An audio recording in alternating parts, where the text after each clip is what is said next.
আমার আল্লাহ তাআলা 1450 বছর আগে সেই ঘোষণা নিজেই কোরআনে দিয়েছেন। সুবহানাল্লাহ বলেন। আল্লাহ হুকুম করেছেন ফাযাক্কির বিল কুরআনি মান ইয়াখাফু ওয়াঈদ। হে রাসূল, আপনি মানুষদেরকে কোরআন দিয়ে ডাকেন, কোরআন দিয়ে আহ্বান করেন, কোরআনের ওয়াজ করেন। যদি তাদের অন্তরে আল্লাহর ভয় থাকে তাহলে তারা হেদায়েত প্রাপ্ত হবে। সুবহানাল্লাহ বলেন। রাসূল হাদিস শরীফের মধ্যে বলেন মান ক্বালা বিহি সাদাকা। কোরআন দিয়ে যারা কথা বলে এই পৃথিবীতে একমাত্র তারাই সত্য কথা বলে। ওমান আমিলা বিহি উজিরা। কোরআন দিয়ে যারা আমল করে আল্লাহ নিজে হাতে তাদেরকে জান্নাতে ঢুকাইয়া দেবে। আর একটু জোরে বলেন। রাসূল বলেন ওমান হাকামা বিহি আদিলা। কোরআন দিয়ে যারা বিচার করে এই পৃথিবীতে একমাত্র তারাই ন্যায় বিচার করে। ওমান দা ইলাইহি হাদা ফাকাদ হুদিয়া ইলা সিরাতিম মুস্তাকিম। কোরআন দিয়ে যারা ডাকে এবং এই ডাকে যারা সাড়া দেয় আল্লাহ উভয় দলকে সিরাতুল মুস্তাকিমের পথ দেখায়া দেয়। এখন আমি আপনাদের মধ্যে দীর্ঘ পথ পাড়ি দিয়ে এসেছি। আমি কোরআন থেকে ডাক দিতে চাই, সেই ডাকে কি আপনারা সাড়া দিতে রাজি আছেন? জোরে বলেন, রাজি আছেন? আমার নবী তিরমিজি শরীফের হাদিসের মধ্যে বলেন এই কোরআনের 4টে হক রয়েছে। এই 4টে হক যদি কেউ দুনিয়ার ভেতরে আদায় করে কোরআন তাদেরকে সুপারিশ করে জান্নাতের ভেতরে ঢুকাইয়া দেবে। কয়টা হক বলেছি? আরো জোরে বলেন। এই চুয়াডাঙ্গার মুসলমান গভীর মনোযোগ। কোরআনের 4টি হক আদায় করতে হবে। 1 নম্বর কোরআন পড়তে হবে, 2 নম্বর কোরআন বুঝতে হবে, 3 নম্বর কোরআন নিজে আমল করতে হবে, আর কোরআনের 4 নম্বর হক হলেন এই জমিনের ভেতরে কোরআনের বিধান বাস্তবায়ন করতে হবে। গভীর মনোযোগ লক্ষ্য করুন। আপনার ইমাম, আমার ইমাম, 4 ইমামের 1 ইমাম, ইমাম আবু হানিফা রহমতুল্লাহ আলাইহি। যতদিন ইমাম আবু হানিফা রহমতুল্লাহ আলাইহি কোরআন পড়েছে তার কোনো বিপদ ছিল না, কোরআন বুঝেছে তার কোনো বিপদ ছিল না, নিজে আমল করেছে তার কোনো বিপদ ছিল না। যখন ইমাম আবু হানিফা রহমতুল্লাহ আলাইহি বলেছেন কোরআন দিয়ে জমিনে বিচার ফায়সালা করতে হবে, তখন আমাদের ইমামকে 2 বছর জেলে বন্দি রেখে শরীরে বিষ প্রয়োগ করে এই জমিন থেকে হত্যা করে বিদায় করে দিয়েছে। লক্ষ্য করে দেখেন, রাহমাতাল লিল আলামিন মুহাম্মদ রাসূলুল্লাহ সাল্লাল্লাহু আলাইহি ওয়াসাল্লাম রসুল যতদিন কোরআন পড়েছে রসুলের কোনো বিপদ ছিল না, রসুল কোরআন বুঝেছে রসুলের কোনো বিপদ ছিল না, রসুল নিজে কোরআন মেনেছে রসুলের কোনো বিপদ ছিল না। যখনই রসুল বলেছেন জমিন যার আইন চলবে তার, এই কোরআন দিয়ে রাষ্ট্র পরিচালনা করতে হবে, তখনই আমাদের নবীজিকে 3.5 বছর জেলে বন্দি রেখেছে। উহুদের ময়দানে দন্দার মোবারক শহীদ করেছে, তায়েফের ময়দানে রক্ত ঝরিয়েছে। এমনকি 1 নয় 2 নয় 27 বার হত্যার টার্গেটের শিকার করা হয়েছে। এই বাংলার জমিনে লক্ষ্য করে দেখেন, কোরআনের পাখি শহীদ আল্লামা দেলোয়ার হোসেন সাইদি, যতদিন আল্লামা সাইদি কোরআন পড়েছে তার কোনো বিপদ ছিল না। আল্লামা সাইদি কোরআন বুঝেছে তার কোনো বিপদ ছিল না, নিজে কোরআন মেনেছে তার কোনো বিপদ ছিল না। যখন আল্লামা সাইদি বলেছেন জমিন যার আইন চলবে তার, কোরআন দিয়ে দেশ পরিচালনা করতে হবে, কোরআন দিয়ে বিচার করতে হবে, কোরআন দিয়ে পার্লামেন্ট কায়েম করতে হবে, জমিন যার আইন চলবে তার, কোরআনের ভিত্তিতে বাংলাদেশ চালাতে হবে, তখনই আল্লামা সাইদিকে 13 বছর জেলে বন্দি রেখে হসপিটালে ভর্তি করে ইনজেকশনের শিরিষে বিষ ঢুকাইয়া আল্লামা সাইদিকে পরিকল্পিতভাবে হত্যা করা হয়েছে। তার মানে বোঝা গেল কোরআন পড়লে বিপদ হয় না, কোরআন বুঝলে বিপদ হয় না, কোরআন নিজে মানলে বিপদ হয় না, কিন্তু কোরআন কায়েমের আন্দোলন করতে গেলে বিপদ হয়। এখন আমি আপনাদের জিজ্ঞেস করতে চাই, চুয়াডাঙ্গার মুসলমান, আজকের আলোচনার শুরুতেই আমরা কি শপথ নিতে পারি আমরা কি কোরআনের 4টে হক আদায় করতে রাজি আছি? চলে বলেন রাজি আছি। তাহলে আজকে শপথ গ্রহণ করব, কোরআন পড়ব, কোরআন বুঝবো, কোরআন দিয়ে জীবন গড়ব, কোরআনের 4টে হক আদায় করতে গিয়ে প্রয়োজনে নিজের জীবনের সর্বোচ্চ বিলিয়ে দেব, তারপরও কোরআন ছাড়া হব না। কারা কারা রাজি আছেন? 2টি হাত আল্লাহকে তুলে দেখান। দেন একজন তাকবীর দেন দেখি।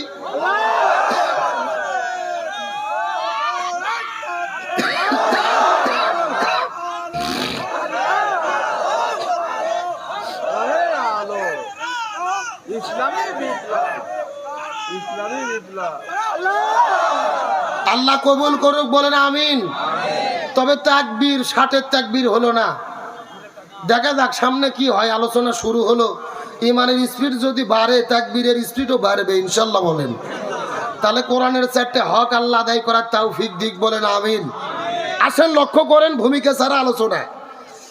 আমরা দরুদ পড়েছি সেই নবীর ওপরে যেই নবীর জীবন আদর্শ অনুসরণ করা আল্লাহ তাআলা আমাদের জন্য ফরজ করে দিয়েছেন। জোরে বলেন কি করে দিয়েছেন? গভীর মনোযোগ, ভূমিকা ছাড়া আলোচনা ডাইরেক্ট লক্ষ্য করুন। বাংলাদেশের 90% মুসলমান, অধিকাংশ মানুষের ধারণা নবীজির জীবন মানা হলো সুন্নাত, অথচ নবীজির জীবনকে অনুসরণ করা ফরজ করে দিয়েছেন কে? আরো জোরে বলেন। তাহলে চিৎকার করে বলেন নবীজির জীবন অনুসরণ করা কি? সবাই জবান খোলেন, নবীর জীবন অনুসরণ করা কি? নবীর জীবন আদর্শ সিরাতকে মেনে চলা ফরজ করেছেন কে? এখন ফরজ কি আব্দুল সালাম যুক্তিবাদীর কথাই হবে? সভাপতির কথাই হবে? ফরজ হতে গেলে হুকুম লাগবে কার? আমার বন্ধুগণ, মুসলমান ভাইরা গভীর মনোযোগ লক্ষ্য করুন। কোনো দিকে নজর নাই, কোনো দিকে তাকাতাকি নাই। কোরআন হাদিসের আলোকে চুম্বক কিছু কথা বলার পরে বিদায় নিয়ে চলে যাওয়ার চেষ্টা করব। আল্লাহ নবীজির জীবন অনুসরণ করাকে ফরজ করে দিয়েছেন। এই সম্পর্কে আমার আল্লাহ তাআলা 1450 বছর আগে কুরআনুল কারীমের মধ্যে আল্লাহ রাব্বুল আলামিন কত চমৎকার করে বলেন, ওয়ামা আতাকুমুর রাসূলু ফাখুযুহু ওয়ামা নাহাকুম আনহু ফান্তাহু।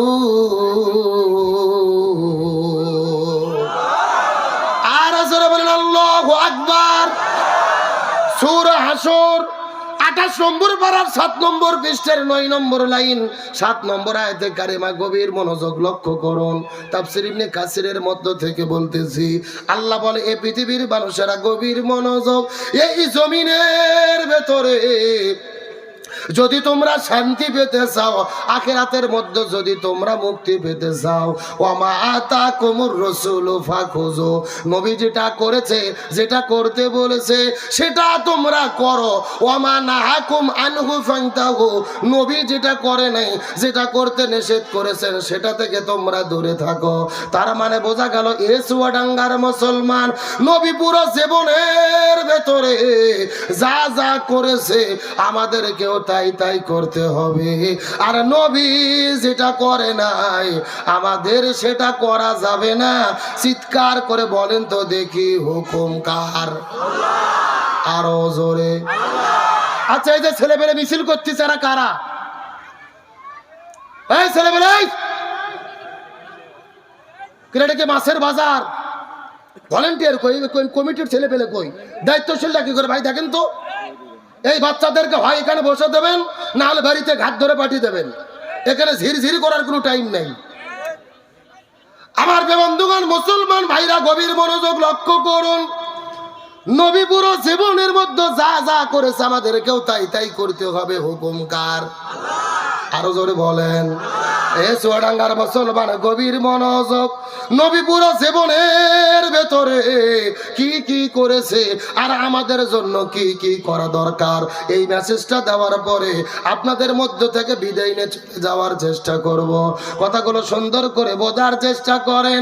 আমার নবী মক্কা থেকে মদিনার ভেতরে হিজরত করে চলে গেলেন।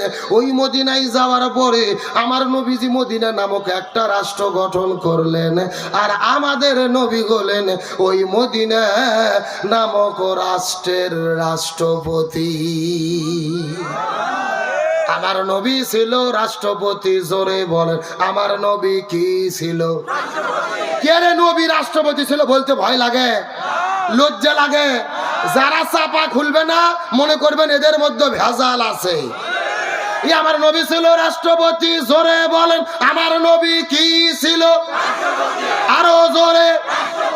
এখন আমি আপনাদেরকে জিজ্ঞাসা করি, চুয়াডাঙ্গার মুসলমান, চিৎকার করে বলেন তো, আমার নবী যদি রাষ্ট্রপতি থেকে থাকে তাহলে আমাদেরকে এইরকম আলেমদেরকে, হুজুরদেরকেও রাষ্ট্রপতি হওয়ার দরকার আছে না নাই? এই ওয়াজ করলেই বিপদ। আমরা যদি বলি খাওয়ার পরে মিষ্টি খাওয়া সুন্নাত, সবাই বলে সুবহানাল্লাহ সুবহানাল্লাহ, তার মানে আরো খাবার চাই। কিন্তু আমরা যখনই বলি জেলের মধ্যে যাওয়া সুন্নাত, আমার নবী 3.5 বছর ধরে শিবে আবু তালিব নামক জেলে বন্দী ছিলেন, ওই নবীর তরিকায় জেলের মধ্যে যাওয়া সুন্নাত। আমার নবী উহুদের ময়দানে দান্দান মোবারক শহীদ করেছিলেন, নবীর তরিকায় দান্দান মোবারক শহীদ করা সুন্নাত। আমার নবী তায়েফের ময়দানে রক্ত ঝরিয়েছে, নবীর তরিকায় রক্ত ঝরানো সুন্নাত। নবী 10 বছর মদিনা নামক রাষ্ট্র কোরআন দিয়ে পরিচালনা করেছে, নবীর তরিকায় রাষ্ট্র কোরআন দিয়ে পরিচালনা করা সুন্নাত। তখনই কিছু লোক লাভ দিয়ে উঠে বলে যে আব্দুল সালাম যুক্তিবাদী, হুজুর মনে হয় রাজনীতি করে। এ কথা বলেন, কথা বলেন। এদের কাছে নামাজ রোজা হজ যাকাত রাজনীতি মনে হয় না, জিকির তাসবিহ রাজনীতি মনে হয় না। নবীর তরিকায় জেলে যাওয়া, নবীর তরিকায় রক্ত ঝরানো, নবীর তরিকায় কোরআন দিয়ে রাষ্ট্র পরিচালনা করা রাজনীতি মনে হয়। এরা কপাল পোড়া, আমার নবীজির সিরাতকে তারা বুঝতে পারে নাই। অত সোজা নয়। আমার নবী ছিলেন মসজিদুন নববীর ইমাম, আবার মদিনা নামক রাষ্ট্রের রাষ্ট্রপতি। তার মানে বোঝা গেল যিনি মসজিদের ইমাম হবে তাদেরকেই সমাজের ইমাম হতে হবে। আপনাদের ইউনিয়ন পরিষদের ভেতরে সবচাইতে বড় মসজিদের যিনি ইমাম হবে তাকে আপনাদের ইউনিয়ন পরিষদের চেয়ারম্যান হতে হবে। আপনাদের চুয়াডাঙ্গা আসনের ভেতরে সবচাইতে বড় মসজিদের ভেতরে জুমার দিনে খুতবা দেওয়ার যিনি যোগ্যতা রাখে তাকেই এমপি হতে হবে।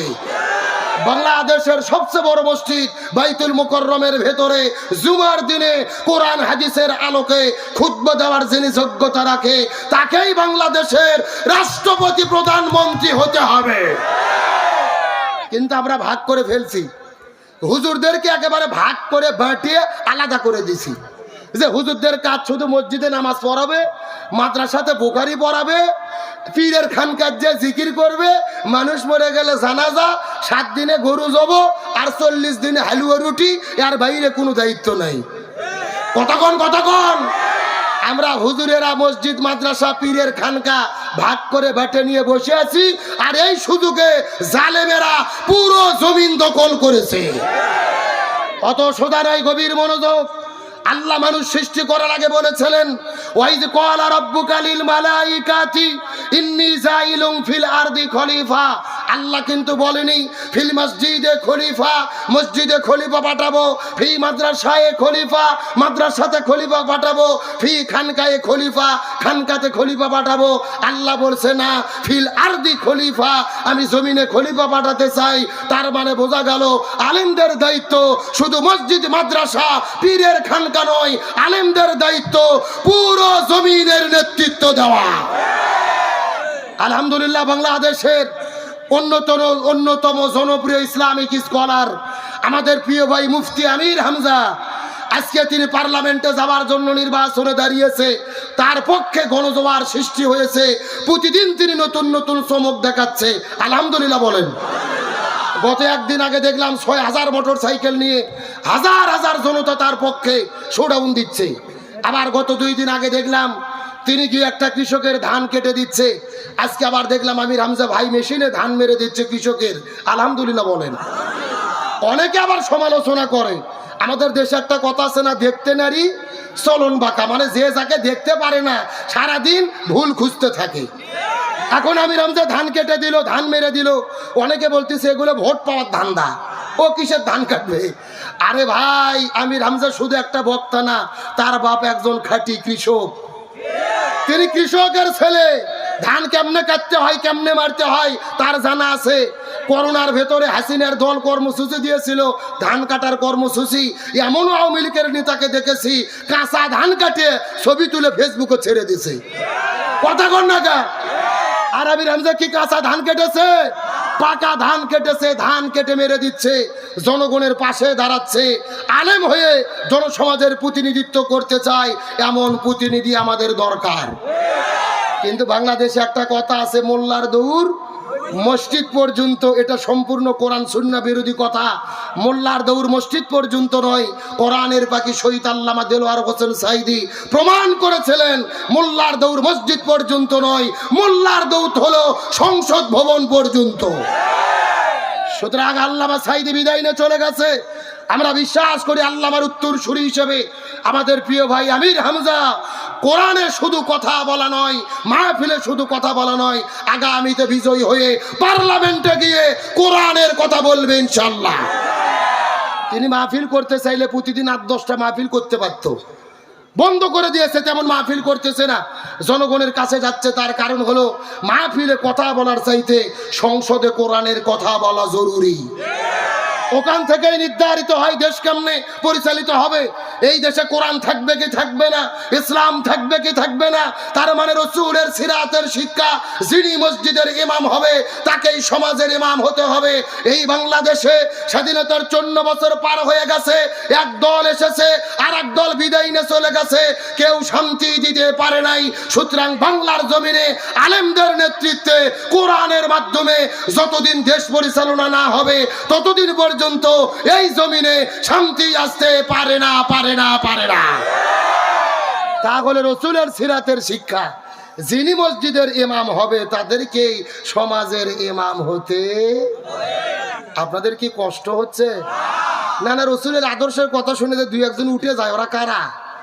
পেশাব করে যদি জাগার মাল জাগাত ফেরত না আসে তাহলে মনে করবেন ভেজাল আছে। আমার বন্ধুগণ, মুসলমান ভাইরা গভীর মনোযোগ লক্ষ্য করুন। কোনো দিকে নজর নাই, কোনো দিকে তাকাতাকি নাই। চুম্বক কিছু কথা বলার পরে বিদায় নিয়ে চলে যাওয়ার চেষ্টা করব।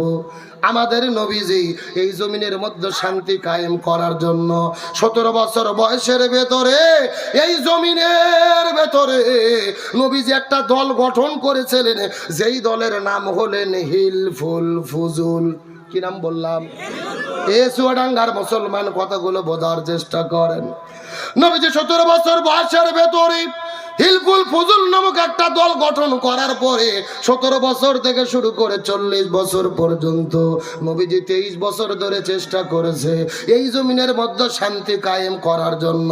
কিন্তু দুর্ভাগ্যজনক ব্যাপার হলো আমাদের নবীজি 23 বছর ধরে শান্তি কায়েম চেষ্টা করার পরেও এই জমিনের ভেতরে শান্তি কায়েম করতে পারলো না। চুয়াডাঙ্গার মুসলমান গভীর মনোযোগ, নবীজি 23 বছর ধরে চেষ্টা করেছে কিন্তু জমিনের ভেতরে শান্তি কায়েম করতে পারলো না।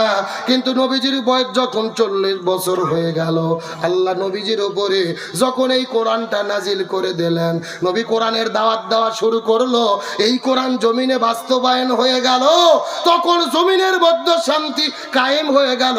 নবীজির জীবনটাকে দুই ভাগে ভাগ করার চেষ্টা করেন। নবুয়ত পাওয়ার আগের 23 বছর, নবুয়ত পাওয়ার পরের 23 বছর। আগের 23 বছর নবী চেষ্টা করলেন কিন্তু জমিনের মধ্যে শান্তি কায়েম করতে পারলো না। কিন্তু পরে 23 বছরের ভেতরে নবীজি কেন শান্তি কায়েম করতে পারলো? এর পেছনে কারণ হলো আগের 23 বছরের ভেতরে নবীজির কাছে দল ছিল কিন্তু নবীজির দলের সংবিধান আল্লাহর কোরআন ছিল না। কথা কি বোঝা যায়? ভালো করে বোঝেন। আপনার আমার মতো 2 টাকার ছুটকে ফাটকে হুজুর না, এলাকার তেল তেলা গোয়েন্দার নেতা নয়। স্বয়ং বিশ্বনবী 23 বছর ধরে চেষ্টা করেছে এই জমিনে শান্তি কায়েম করার জন্য, কিন্তু তিনি শান্তি কায়েম করতে পারে নাই। তার কারণ ওই 23 বছর নবীর দল ছিল, দলের সংবিধান আল্লাহর কোরআন ছিল না। তার কারণ কোরআন তখন নাজিলই হয় নাই।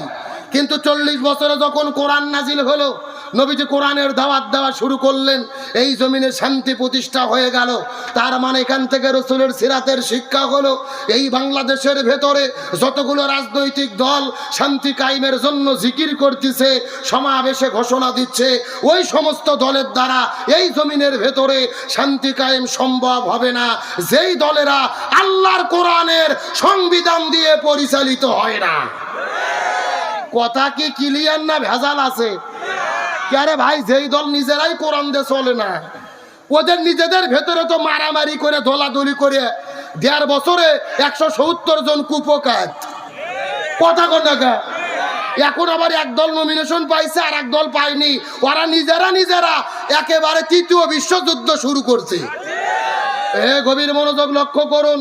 এই জন্য আল্লাহর কোরআন বলেছেন, ওয়াতাসিমু বিহাবলিল্লাহি জামিআন ওয়ালা তাফাররাকু, তোমরা যদি মুসলমান হও, দিন কায়েমের আন্দোলন করো, আল্লাহর ঐক্যবদ্ধভাবে আঁকড়ে ধরো। আল্লাহর কোরআন বলেছেন, ওয়ালতাকুম মিনকুম উম্মাতুন ইয়াদউনা ইলাল খায়র ইয়ামুরু বিল মারুফ ওয়া ইয়ানহাউনা আনিল মুনকার, তোমাদের ভেতরে অবশ্যই একটা দল থাকবে যারা ভালো কাজের আদেশ করবে, অন্যায় কাজে বাধা দেবে। আল্লাহর কোরআন বলেছেন, আল্লাযীনা ইম্মাক্কান্নাহুম ফিল আরদি আকামুস সালাহ ওয়া আতাবুজ যাকাত ওয়া আমারু বিল মারুফ ওয়া নাহাউ আনিল মুনকার। কোন মুসলমান দল যদি ক্ষমতায় যায়, 4টে কর্মসূচি বাস্তবায়ন করবে। 1 নম্বর নামাজ বাধ্যতামূলক করবে, 2 নম্বর যাকাত ভিত্তিক অর্থনীতি কায়েম করবে, 3 নম্বর ভালো কাজ চালু করবে, 4 নম্বর মন্দ কাজ বন্ধ করবে। সুতরাং আগামীতে ক্ষমতায় গিয়ে এই 4 কর্মসূচি বাস্তবায়নের জন্য যারা ঘোষণা দেবে, ইমানদার মুসলমান হিসেবে তাদের পক্ষেই আমাদের থাকতে হবে। বক্তব্য কি আব্দুল সালাম যুক্তিবাদী না আল্লাহর? গভীর মনোযোগ লক্ষ্য করুন। আল্লাহর কোরআন বলেছেন, ওয়ামাইয়াবতাগি গায়রাল ইসলামি দীনান ফালাই ইকবালা মিনহু ওয়া হুয়া ফিল আখিরাতি মিনাল খাসিরিন। ইসলাম বাদ যদি কেউ বিয়ে করে, ওই বিয়ে আল্লাহর দরবারে কবুল হবে না। ইসলাম বাদ যদি কেউ ব্যবসা করে, ওই ব্যবসা আল্লাহর দরবারে কবুল হবে না। ইসলাম বাদ যদি কেউ রাজনীতি করে, ওই রাজনীতিও আল্লাহর দরবারে কবুল হবে না। তাহলে চিৎকার করে বলে, শান্তির জন্য কি লাগবে? আমার বন্ধুগণ, মুসলমান ভাইরা, গভীর মনোযোগ লক্ষ্য করুন। এই জন্য আমার আল্লাহ তাআলা কোরআনুল কারীমের মধ্যে কত চমৎকার করে বলেন, আল্লাহ রাব্বুল আলামিনের ঘোষণা, ওয়ামান আরাদা আন যিকরি ফাইন্না লাহু মাঈশাতান দনকা ওয়া নাহশুরুহু ইয়াউমাল কিয়ামাতি আমা। সূরা তাহা 16 নম্বর পারার 19 নম্বর পৃষ্ঠার 13 নম্বর লাইন 124 নম্বর আয়াতে কারিমা। তাফসীরে বিজিলালিল কোরআন আল্লামা সাইয়্যিদ কুতুব শহীদ রহমাতুল্লাহ আলাইহি তার কিতাবের মধ্যে বর্ণনা করে বলেন, আল্লাহ বলে, এই পৃথিবীর মানুষেরা গভীর মনোযোগ, এই দুনিয়ার ভেতরে যারা কোরআন মেনে চলবে না, কোরআন বাদ দিয়ে যারা ব্যক্তি, পরিবার, সমাজ, রাষ্ট্র পরিচালনা করবে, আমি আল্লাহ তাদের জীবনে কোনো শান্তি রাখবো না। মাঈশাতান দনকা, তাদের জীবনটা অশান্তিতে ভরে দেব। আর দুনিয়ার ভেতরে যারা কোরআন মেনে চলবে না, ওই হাসরের ময়দানে তাদের 2 চোখকে কানা করে বন্ধ করে হাসরে উত্তোলন করা হবে। জোরে বলা যাবে কি নাউজুবিল্লাহ? এই দুনিয়াতে যারা কোরআন মেনে চলবে না, তাদের জীবনে অশান্তি দেবে কে? আর হাসরের ময়দানে তাদের 2 চোখকে কানা করে বন্ধ করে কে উঠাবে? তাহলে চিৎকার করে বলেন, শান্তির জন্য কি লাগবে? ফামান তাবিয়া হুদায়া ফালা খাউফুন আলাইহিম ওয়ালা হুম ইয়াহজানুন। লক্ষ্য করেন, এই যে এখানে আপনারা লিখে দিয়েছেন আব্দুল সালাম যুক্তিবাদী। আমি যুক্তিতে কিছু কথা আপনাদেরকে বুঝাই। মনে করেন যে বাংলাদেশের ঢাকা শহরে বিশাল বড় একটা পানির ট্যাঙ্কি আছে। জোরে বলেন, কিসের ট্যাঙ্কি? ওই ট্যাঙ্কির মধ্যে থেকে পাইপ দিয়ে দিয়ে বাংলাদেশের 64টা জেলায় পানি সাপ্লাই দেওয়া হয়। কিন্তু ঢাকা শহরে যে পানির ট্যাঙ্কি আছে, ওই ট্যাঙ্কির ভেতরে একটা মরা বিড়াল মরিয়ে পচে গন্ধ উঠে আছে। আমার কথা বোঝা যায়? এখন একটা পাইপ আস্তে আস্তে আস্তে আস্তে আপনাদের চুয়াডাঙ্গা শহরেও এসেছে। এখন বলেন তো, পাইপ দিয়ে যেই পানি বের হচ্ছে, ভালো না গন্ধ? আর একটু জোরে বলেন। এখন ওই গন্ধওয়ালা পানি বের হওয়ার পরে চুয়াডাঙ্গা জেলাতে যত বড় বড় হুজুর আছে, ইমাম, মসজিদ, খতিব, মুফতি, মুহাদ্দিস, ফকি সব আলেমদেরকে ডেকে বলা হয়েছে, এই হুজুরের গোষ্ঠীরা, এই যে গন্দালা পানি বের হচ্ছে তোমরা ফু দিয়ে দিয়ে পরিষ্কার করো। হবে? কথা বলেন হবে? আচ্ছা, চুয়াডাঙ্গা জেলার হুজুর তো দূরের কথা, কাবা শরীফের ইমামও যদি এসে ফু দেয়, পানি পরিষ্কার হবে? আচ্ছা বলেন তো, পানি পরিষ্কার করতে গেলে কি পরিষ্কার করা লাগবে? ওই ঢাকা শহরের ট্যাঙ্কি পরিষ্কার করা লাগবে। এটাকে বুঝতে পেরেছেন? এবার আসল ওয়াজ শোনেন, আসল ওয়াজ। এই বাংলাদেশের শান্তি প্রতিষ্ঠার একটা ট্যাঙ্কি আছে যার নাম হলো সংসদ ভবন। আরো জোরে বলেন। আর এই সংসদের ভেতর থেকে বাবার আইন, দাদার আইন, চাচার আইন, খালুর আইন, ফুপার আইন, কার্ল মার্ক্সের আইন, লেনিনের আইন, পুতিনের আইন, ধর্মনিরপেক্ষতাবাদ, জাতীয়তাবাদ, সোশ্যালিজম, ক্যাপিটালিজম, ভারতের আইন, ব্রিটিশের আইন, মানব রচিত তন্ত্র মন্ত্রকে যতদিন পর্যন্ত জুতাই এবং ঝাঁটাপিটা করে কোরআন সংসদে ঢুকাইয়া কোরআন দে বাংলাদেশ পরিচালিত না হবে, ততদিন পর্যন্ত এই জমিনের ভেতরে শান্তি আসতে পারে না, পারে না, পারে না। সুতরাং বাংলাদেশ থেকে সমস্ত তন্ত্র মন্ত্রকে জুতো এবং ঝাঁটাপিটা করে কোরআন পার্লামেন্টে ঢুকাইয়া কোরআন দে বাংলাদেশ পরিচালনা করার পক্ষে রায় দিতে কারা কারা রাজি আছেন? দুটি হাত আল্লাহকে তুলে দেখান।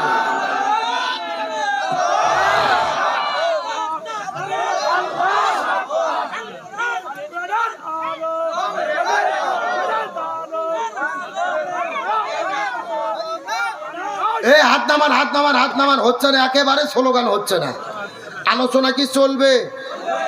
শেষ পর্যন্ত থাকবেন তো ইনশাল্লাহ? কারা কারা থাকবেন না হাত তোলেন। হ্যাঁ, এইবার বোঝা গেল আপনার কয় নম্বর শ্রোতা। সত্য সত্য শেষ পর্যন্ত কারা কারা থাকবেন? টান টান হাত তোলেন তো সবাই। হাত উঠান, উঠান। হ্যাঁ ছেলে, হাত উঠাও। মুরব্বি, মুরব্বি, মুরব্বি, হাত উঠান। হ্যাঁ, লিল্লাহে তাকবীর। হয় নাই, হাত মুষ্টি করে উপর দিকে ওঠান, উপর টান টান করে না, একটু গলা কাকার দেন থেকে। হ্যাঁ, লিল্লাহে তাকবীর। আল কোরআনের আলো সংসদে জালো, সারা বাংলায় জালো, ঘরে ঘরে জালো, দুনিয়ার মুসলিম ইসলামের শত্রুরা লিল্লাহে তাকবীর। আলহামদুলিল্লাহ বলেন। আপনারা সবাই কিন্তু হাত তুলে ওয়াদা করলেন শেষ পর্যন্ত থাকবেন। এখন না থেকে যদি উঠে চলে যান, ওয়াদা ভঙ্গ করা কিসের লক্ষণ? আপনারা কি মুনাফিক হতে চান? মুনাফিক হতে চান কি চান না, এটা মোনাজাতের আগে বোঝা যাবে। শুধু লক্ষ্য করে দেখেন কারা কারা উঠে মাঝখান থেকে চলে যায়, মনে করবেন যে ভেজাল আছে। আল্লাহ তাআলা শেষ পর্যন্ত থাকার তৌফিক দিক, বলেন আমিন। কিন্তু এই কয়েকটা যুবক ছেলেপেলে খুব ঝিরঝির করতেছে, আর একবার দাঁড়ায় একবার বসে, একবার দাঁড়ায় একবার বসে। আর ওই যে মাদ্রাসার ছেলেপেলে এই চতুর্দিকে ঘোরাফেরা করে, দৌড়াদৌড়ি করে, খেলা মনে হচ্ছে যে ওদের আজকে খেলা চলতেছে। আলোচনা চলছে, জোরে বলেন চলছে। তবে ওটা ওটি করা যাবে। তাহলে চিৎকার করে বলেন শান্তির জন্য কি লাগবে? আরো জোরে বলেন। আর এই বাংলাদেশে যদি আমরা কোরআন কায়েম করতে চাই, আমাদের সকলকে একতাবদ্ধ থাকার দরকার আছে না নাই? এ গভীর মনোযোগ লক্ষ্য করুন। এই যে গত 16 বছর ধরে আলেম ওলামাদের উপরে তারা জুলুম করেছে, নির্যাতন করেছে, আয়না ঘর তৈরি করে আলেমদের জেলে বন্দি করেছে। এখন কি তারা দেশে আছে না পালাইছে? আরো জোরে বলেন, আছে না পালাইছে? এমন কি আজকে ওই সেই গণহত্যার দায়ে স্বৈরাচার ফ্যাসিস্ট হাসিনার বিরুদ্ধে রায় দেওয়া হবে। আল্লাহু আকবার বলেন। সারা বাংলাদেশের 18 কোটি জনগণ প্রস্তুত। আমরা নিউজে দেখতে চাই, ব্রেকিং নিউজ, গণহত্যার দায়ে স্বৈরাচার হাসিনাকে ফাঁসি দেওয়া হয়েছে। কথা বলেন ঠিক কিনা? এমন একটা নিউজ আমরা দেখতে চাই। 2000 ছাত্র জনতাকে যারা হত্যা করলেন, 33,000 ছাত্র জনতাকে যারা আহত করলেন, আলেমদের জেলেবন্দি করলেন, তার রায় ফাঁসি হওয়ার দরকার আছে না নাই? আরে ভাই, এই স্বৈরাচার হাসিনা যে অপরাধ করেছে, এর শুধু একবার ফাঁসি না, 1000 বার ফাঁসি দিলেও এর প্রতিশোধ হবে না। একবার ফাঁসিটা তো দুনিয়ার বিচার, আর আখিরাতের বিচার। ফাঁসি আল্লাহ দিতেই থাকবে, মারতেই থাকবে, কিন্তু মরবে না। সুবহানাল্লাহ কোন? মানে আল্লাহ ইচ্ছা মতো শাস্তি দিতে থাকবে, কিন্তু জাহান্নামে কিন্তু কেউ মরে যাবে না, শাস্তি পেতেই থাকবে, পেতেই থাকবে, খালিদিনা ফিহা। সুতরাং যেই স্বৈরাচার এই বাংলাদেশে আন্তর্জাতিক অপরাধ ট্রাইব্যুনাল গঠন করে কোরআনের পাকে আল্লামা সাঈদীকে অপমানিত করলেন, মতিউর রহমান নিজামী, আব্দুল কাদের মোল্লা, সালাউদ্দিন কাদের, শাখা চৌধুরী নিরপরাধ মানুষদেরকে ফাঁসির দড়িতে ঝুলিয়ে বিদায় করে দিলেন। আল্লাহর কি খেলা! আজকে ওই আদালতেই তার বিরুদ্ধে ফাঁসির রায় হচ্ছে। এগুলো কার বিচার? একই বিচারক, একই আদালত, একই ট্রাইব্যুনাল। আল্লাহর কোরআন বলেন ওয়ামাকারু ওয়ামাকার আল্লাহ আল্লাহু খায়রুল মাকিরিন। তারাও ষড়যন্ত্র করে, আল্লাহও কৌশল অবলম্বন করে। কার কৌশল বিজয় হয়? আল্লাহ বলেছেন ইয়াকিদুনা কায়দা ওয়া আকিদু কায়দা। তারাও কায়দা কৌশল করে, আল্লাহরও কিছু কায়দা কৌশল। কিন্তু তারা এটাকে বানচাল করার জন্য আওয়ামী লীগ দল ডেকেছে লকডাউন। যেরকম কি ডাউন? কিন্তু গত 3 দিন হলে দেখা যাচ্ছে তাদের লকডাউনে কাউকে পাওয়া যায় না। কিছু সন্ত্রাসী ভাড়া করে টাকা দিয়ে, কিছু পাগল ছাগল যাইয়া গাড়ি পুরাই, আর কিছু কুকুর ঘরে কোনো লোক নেই। আমি আওয়ামী লীগ দলের কর্মীদের বলতে চাই, ওই দয়া করে তোমাদের যেই নেত্রী রেখে পালিয়ে চলে গেছে, একটাবার ভোলে পর্যন্ত যায়নি। ওই ইন্ডিয়া থেকে লন্ডন, ওই দিল্লি থেকে এসি ঘরের ভেতরে বসে বসে তোমাদেরকে উস্কানি দেবে, আর সেই উস্কানিতে পাড়া দিয়ে তোমরা রাস্তাঘাটে গাড়ি পুরোবা। এমন ভুল তোমরা করো না। দেশের জনগণ সজাগ আছে, তোমাদেরকে ধরে কুত্তা পিটানি পিটাবে। বরং ওই 5 তারিখে যেই মাঠটা বাকি ছিল, এখন কাজ আদায় হবে। ভালো করে বোঝেন, যারা আওয়ামী লীগ করতো কিন্তু কোনো অন্যায় অপকর্ম করেনি, এদের সাথে আমাদের কোনো শত্রুতা নাই। এরা তওবা করে ফিরে আসুক, আপত্তি নাই। কিন্তু যারা অন্যায় করেছে এদের শাস্তি পেতেই হবে। আর ওই স্বৈরাচার হাসিনা পালিয়ে গেল রে, যেই নেত্রীর জন্য জীবন যৌবন সব শেষ করে দিল, ওই নেত্রী না বলে পালিয়ে গেল। এদের কচুর সাথে গলার দড়ি দেওয়া দরকার। আর আজকে সেই ওবায়দুল কাদের উস্কানি দিচ্ছে, আর তোমরা গাড়ি পুরাচ্ছ, লকডাউন করিচ্ছ। মনে রেখো, বিশৃঙ্খলা করার চেষ্টা করো না, পিঠের চামড়া থাকবে না। ওই স্বৈরাচার আবার মাঝে মধ্যে বলে আমি সীমানার কাছে আছি, যে কোনো সময় চট করে ঢুকে পড়তে পারি।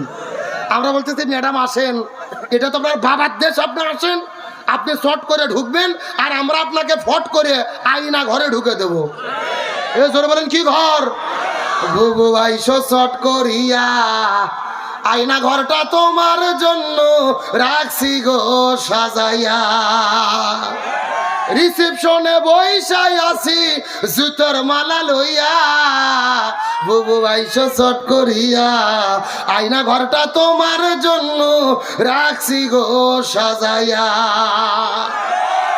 আল্লাহর কোরআন বলেছে কুতিবা আলাইকুমুল কিসাস, জীবনের পরিবর্তে জীবন, হাতের পরিবর্তে হাত, পায়ের পরিবর্তে পা, চোখের পরিবর্তে চোখ। এই আয়াতের ডিজিটাল ব্যাখ্যা হলো আয়না ঘরের পরিবর্তে আয়না ঘর। আইবা তুমি আইবা গো, এইবার আইসা বুবু ক্ষমতা পাইবা না। এ যারা ঠিক বলবে না মনে করবেন ওই গ্রুপের লোক। এ জোরে বলেন ঠিক। বুবু আইবা তুমি আইবা গো, এইবার আইসা বুবু ক্ষমতা পাইবা না। খোঁজনেই বুবু কাদের কাকার অবস্থা খারাপ, দরবেশ বাবার হারুন আঙ্কেল এখন সামনে আসে না। নেতা কর্মী সব জেলের ভেতর, বুবু আছে ডরের উপর, কখন জানি আসে গ্রেফতারি পরোয়ানা।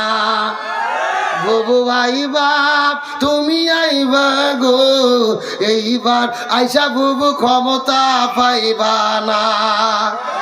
বয়স তোমার 80 বছর, ও ডাকিছে বুবু তোমায় কবর, দাফন হবে কোথায় সেইটা ভাবলা না।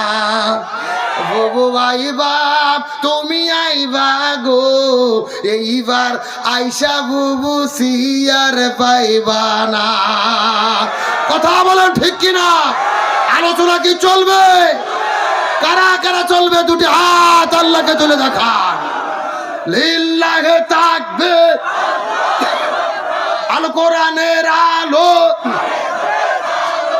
আজকের মা মাহফিল চলছে চলবে,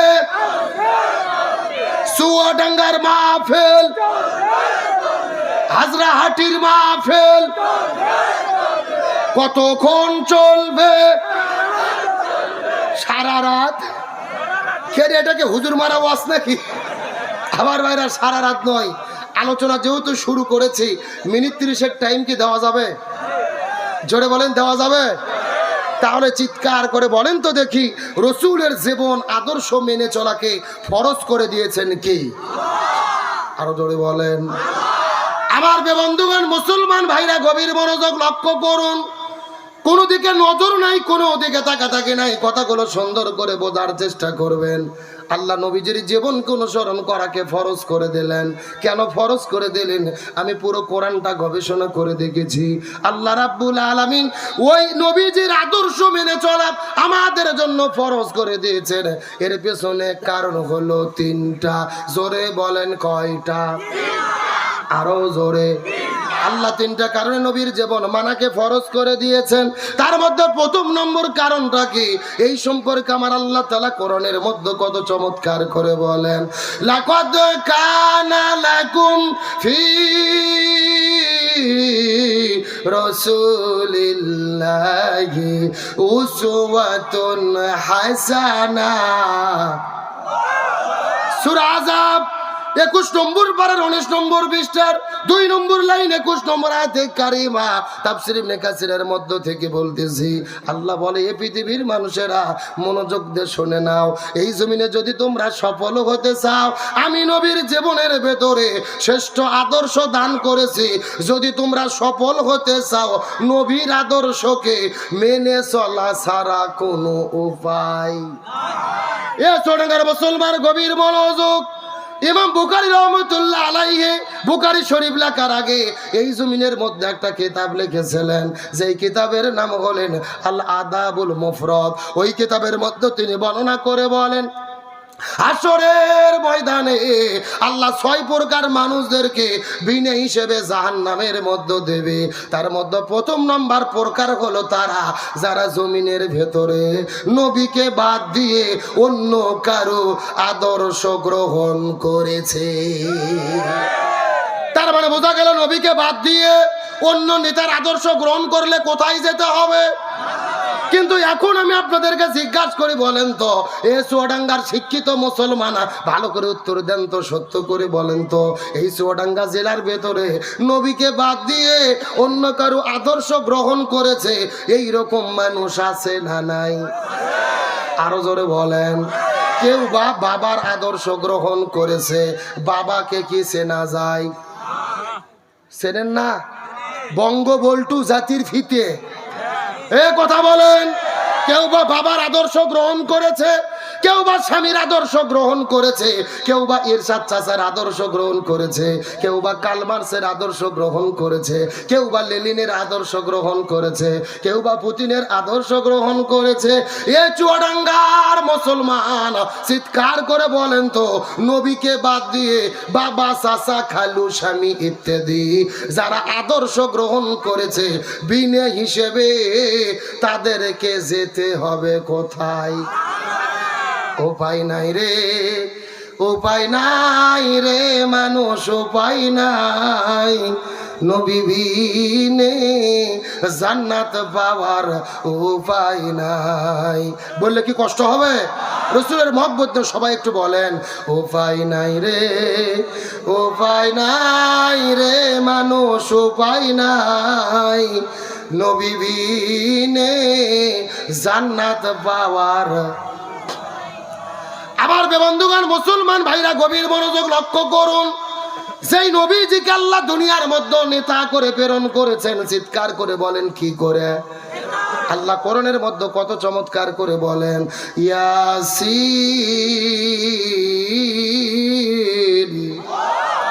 রাইসুল মুফাসসিরিন হযরত আব্দুল্লাহ ইবনে আব্বাস আব্দুল ইবনে মাসউদ রাদিয়াল্লাহু তাআলা আনহুমা দুইজনে মিলে একত্রিত করে এই আয়াতের কত চমৎকার ব্যাখ্যা করেছে। তারা বর্ণনা করে বলেন, এই জায়গার মধ্যে ইয়া বলেন হরফে নেদা। হরফে নেদা ওই সমস্ত হরফগুলোদের বলা হয় যে হরফ দিয়ে মানুষদেরকে ডাকা হয়, আহ্বান করা হয়। আর সিন মানে হলেন সাইয়্যিদ। সাইয়্যিদ শব্দের অর্থ হলো নেতা। আল্লাহ নবীজিকে সরাসরি নেতা বলে ডাক দিয়েছেন। এ গভীর মনোযোগ লক্ষ্য করুন। এই জায়গার মধ্যে তারা বর্ণনা করে বলেছেন, এই জায়গার মধ্যে সাইয়্যিদ অর্থ হলেন 5টি। 1 নম্বর হলেন সাইয়্যিদুল বাশার। এই দুনিয়ার ভেতরে আল্লাহ যত মানুষ সৃষ্টি করেছে প্রত্যেকটা মানুষের নেতা হলেন আমাদের নবী। 2 নম্বর সাইয়্যিদুল আম্বিয়া। এই দুনিয়াতে আল্লাহ যত নবী প্রেরণ করেছে সবগুলো নবীদের নেতা হলেন আমাদের নবী। 3 নম্বর সাইয়্যিদুল মুরসালিন। এই দুনিয়ার ভেতরে আল্লাহ তাআলা যত রাসূল প্রেরণ করেছেন সবগুলো রাসূলের নেতা হলেন আমাদের নবী। 4 নম্বর সাইয়্যিদুল কাউনাইন। আল্লাহ তাআলা দোজাহান সৃষ্টি করেছে, ওই দোজানের নেতা হলেন আমাদের নবী। আর 5 নম্বর সাইয়্যিদুল আলামিন। আল্লাহ যতগুলো জগৎ সৃষ্টি করেছে প্রত্যেকটা জগতের নেতা হলেন আমাদের নবী। লিল্লাহি তাকবীর। আমাদের নবী সমস্ত মানুষের নেতা, সমস্ত নবীর নেতা, সমস্ত রাসূলের নেতা, তামাম জাহানের নেতা, বিশ্ব জগতের নেতা। ওই নবীকে নেতা মানার দরকার আছে না নাই? আমার বন্ধুগণ, মুসলমান ভাইরা গভীর মনোযোগ। ওই নবী যে হাদিসের মধ্যে কত চমৎকার করে বলেন, মান তাশাব্বাহা বিকওম ফাহুয়া মিনহুম। যার সঙ্গে যার মহব্বত তার সঙ্গে তার কিয়ামত। হাদিসের ব্যাখ্যায় মুহাদ্দিসগণ বলেন, এই দুনিয়ার ভেতরে যে যেই দল করবে ওই দলের সাথে তার হাসর নাসর হবে। এখন পর্যন্ত হাদিসের ব্যাখ্যা বুঝতে পারেন নাই? এই দুনিয়ার ভেতরে গত 16 বছরে আওয়ামী লীগ নামক দল যারা করেছে, আওয়ামী লীগের হাসর নাসর হবে আওয়ামী লীগের সাথে, বিএনপির হাসর নাসর হবে বিএনপির সাথে, চরমনাই পীরের মুরিদদের হবে চরমনাই পীরের সাথে, জামাত ইসলামের হাসর নাসর হবে জামাত ইসলামের সাথে। এখন হয়তো বলবেন, হুজুর দলিল দেন, দলিল ছাড়া কথা বলা যাবে না। দলিল আল্লাহর কোরআন সূরা বনী ইসরাঈলের ভেতরে 71 নম্বর আয়াতের মধ্যে আল্লাহ কত চমৎকার করে বলেন, ইয়াউমা নাদউ কুল্লা উনাসিম বিইমামিহিম। আল্লাহ বলে, পৃথিবীর মানুষেরা হাসরের ময়দানে কোনো মানুষ কিন্তু একা থাকবে না, প্রত্যেকটা মানুষের সামনে থাকবে তার নেতা। সামনে কে থাকবে? এ গভীর মনোযোগ বোঝার চেষ্টা করেন। আল্লাহর বক্তব্য, হাসরের ময়দানে আপনি একা থাকবেন না, আমিও একা থাকবো না, সভাপতিও একা থাকবে না, এই হুজুরও কিন্তু একা থাকবে না, প্রত্যেকটা মানুষের সামনে থাকবে তার নেতা। আল্লাহর এই আয়াতটা যদি ভালো করে বোঝার চেষ্টা করেন, গভীর মনোযোগ। এই যে গত 14 বছর ধরে এই দেশের মধ্যে আওয়ামী লীগ নামক দল যারা করেছে, হাসরের ময়দানে দেখা যাবে তাদের সামনে প্রথম দাঁড়িয়ে যাবে বঙ্গবন্ধু শেখ মুজিবুর রহমান, তারপরে দাঁড়িয়ে যাবে ওই 16 বছরের স্বৈরাচার কাঁঠাল রানী হাসিনা। এ কথা বলেন। এরপরে ওবায়দুল কাদের, তারপরে অন্যান্য নেতা কর্মী। এই দেশের মধ্যে বিএনপি নামক দল যারা করে, হাসরের ময়দানে লক্ষ্য করে দেখা যাবে তাদের সামনে প্রথম দাঁড়িয়ে যাবে শহীদ প্রেসিডেন্ট জিয়াউর রহমান, তারপরে ম্যাডাম খালেদা জিয়া, তারেক জিয়া, মির্জা ফখরুল ইসলাম আলমগীর। এই দেশের মধ্যে চরমোনাই পীরের যারা মুরিদ হয়েছে, হাসরের ময়দানে লক্ষ্য করে দেখা যাবে তাদের সামনে প্রথম দাঁড়িয়ে যাবে মরহুম পীর সাহেব হুজুর, তারপরে মুফতি ফয়জুল করিম, মুফতি রিজাউল করিম, অন্যান্য মুরিদেরা। এই দেশের ভেতরে জামাত ইসলাম নামক দল যারা করে, হাসরের ময়দানে দেখা যাবে তাদের সামনে প্রথম দাঁড়িয়ে যাবে এই দলের প্রতিষ্ঠাতা আল্লামা সৈয়দ আবুল আলা মওদুদী রহিমাহুল্লাহ, তারপরে মাওলানা মতিউর রহমান নিজামী, অধ্যাপক গোলাম আজম, তারপরে দাঁড়িয়ে যাবে কোরআনের পাখি শহীদ আল্লামা দেলোয়ার হোসাইন সাইদি। এরপরে আমিরে জামাত ডাক্তার শফিকুর রহমান, তারপরে অন্যান্য নেতা, তারপরে কর্মীরা আল্লাহর কোরআনের আয়াতটা বোঝার চেষ্টা করেন। এই দুনিয়ার মধ্যে যে যেই দল করবে, যে যেই নেতার পেছনে ঘুরবে, ওই নেতাকেই কিন্তু হাসরের ময়দানে তিনি সামনে পাবে। এখন আল্লাহর আয়াতটা নিজের জীবনের সঙ্গে মিল করার চেষ্টা করেন। এই দুনিয়ার ভেতরে এমন নেতার পেছনে আপনি ঘুরেছেন, যেই নেতাগুলো জনগণের চাল ডাল গম চুরি করে খায়, রাস্তা করার দায়িত্ব পাইলে রড বালি সিমেন্ট চুরি করে খায়, ব্রিজ করার দায়িত্ব পাইলে রডের বদলে বাঁশ ঢুকে দেয়, দেশের টাকা চুরি করে বিদেশের মধ্যে নিয়ে যায়, সিএনজি স্ট্যান্ড, বাস স্ট্যান্ড, টেম্পু স্ট্যান্ড দখল করে চাঁদাবাজি করে, এমন নেতার পেছনে যদি আপনি ঘুরে থাকেন, আল্লাহর কোরআন বলতেছে তাহলে আপনারা ধরা খাইয়ে বসে আছেন। এ ধরে বলেন, এ নেতা মানা দুনিয়ার বিষয় নয়। এই দুনিয়াতে আপনি যাকে নেতা মানবেন, হাসরের ময়দানে তাকে আপনি সামনে পাবেন। এখন হাসরের ময়দানে আলেম ওলামাদেরকে, রসুলের তরিকার আদর্শের মানুষদেরকে সামনে পেতে চান, নাকি সুদকুর, ঘুষকুর, বাটপার, সিটারদেরকে আপনি ইমাম হিসেবে সামনে পেতে চান? বাড়িতে যাওয়ার পরে বিছানাতে শুয়ে বইয়ের সাথে চিন্তা ভাবনা করে সিদ্ধান্ত গ্রহণ করবেন। না, কমিটির লোক আমাকে হাতে লাঠি দেয়নি যে আপনাদেরকে আমি পিটাইয়া পিটাইয়া ওয়াজ বুঝাবো না। আমার দায়িত্ব কোরআনের বক্তব্য দেওয়া, মানা না মানা আপনাদের ব্যাপার। এই কথা বলেন।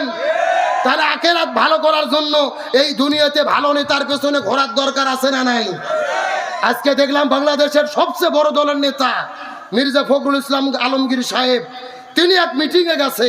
পিছন দিক থেকে একটা কর্মী শুধু বলেছে, স্যার আপনি আমাকে চিনতে পেরেছেন? মির্জা সাহেব এমন রাগ করেছে আর তার দিকে তেড়ে গেছে, মনে হচ্ছে এখন পিঠে তাকে শুতে ফেলাবে। তাহলে চিন্তা করে দেখেন নেতাদের কি ব্যবহার, কি অহংকার, আর কি তাদের পাওয়ার। সাধারণ একটা কর্মী শুধু জিজ্ঞেস করেছে আপনি কি আমাকে চিনতে পেরেছেন, আর তার দিকে তাড়িয়ে গেছে, খেপে গেছে, রেগে গেছে। আমি মনে করি যেই নেতা কর্মীদের ভালোবাসতে পারে না, এদের অবসরে যাওয়া দরকার। নেতা কেমন হবে রসুলের কাছ থেকে শেখেন। জীবনে কোনোদিন সাহাবীদেরকে ধমক দিয়ে কথা বলেনি, বারবার জিজ্ঞেস করেছে, রসুল বলে দিয়েছে। উমার ফারুকের দিকে লক্ষ্য করেন।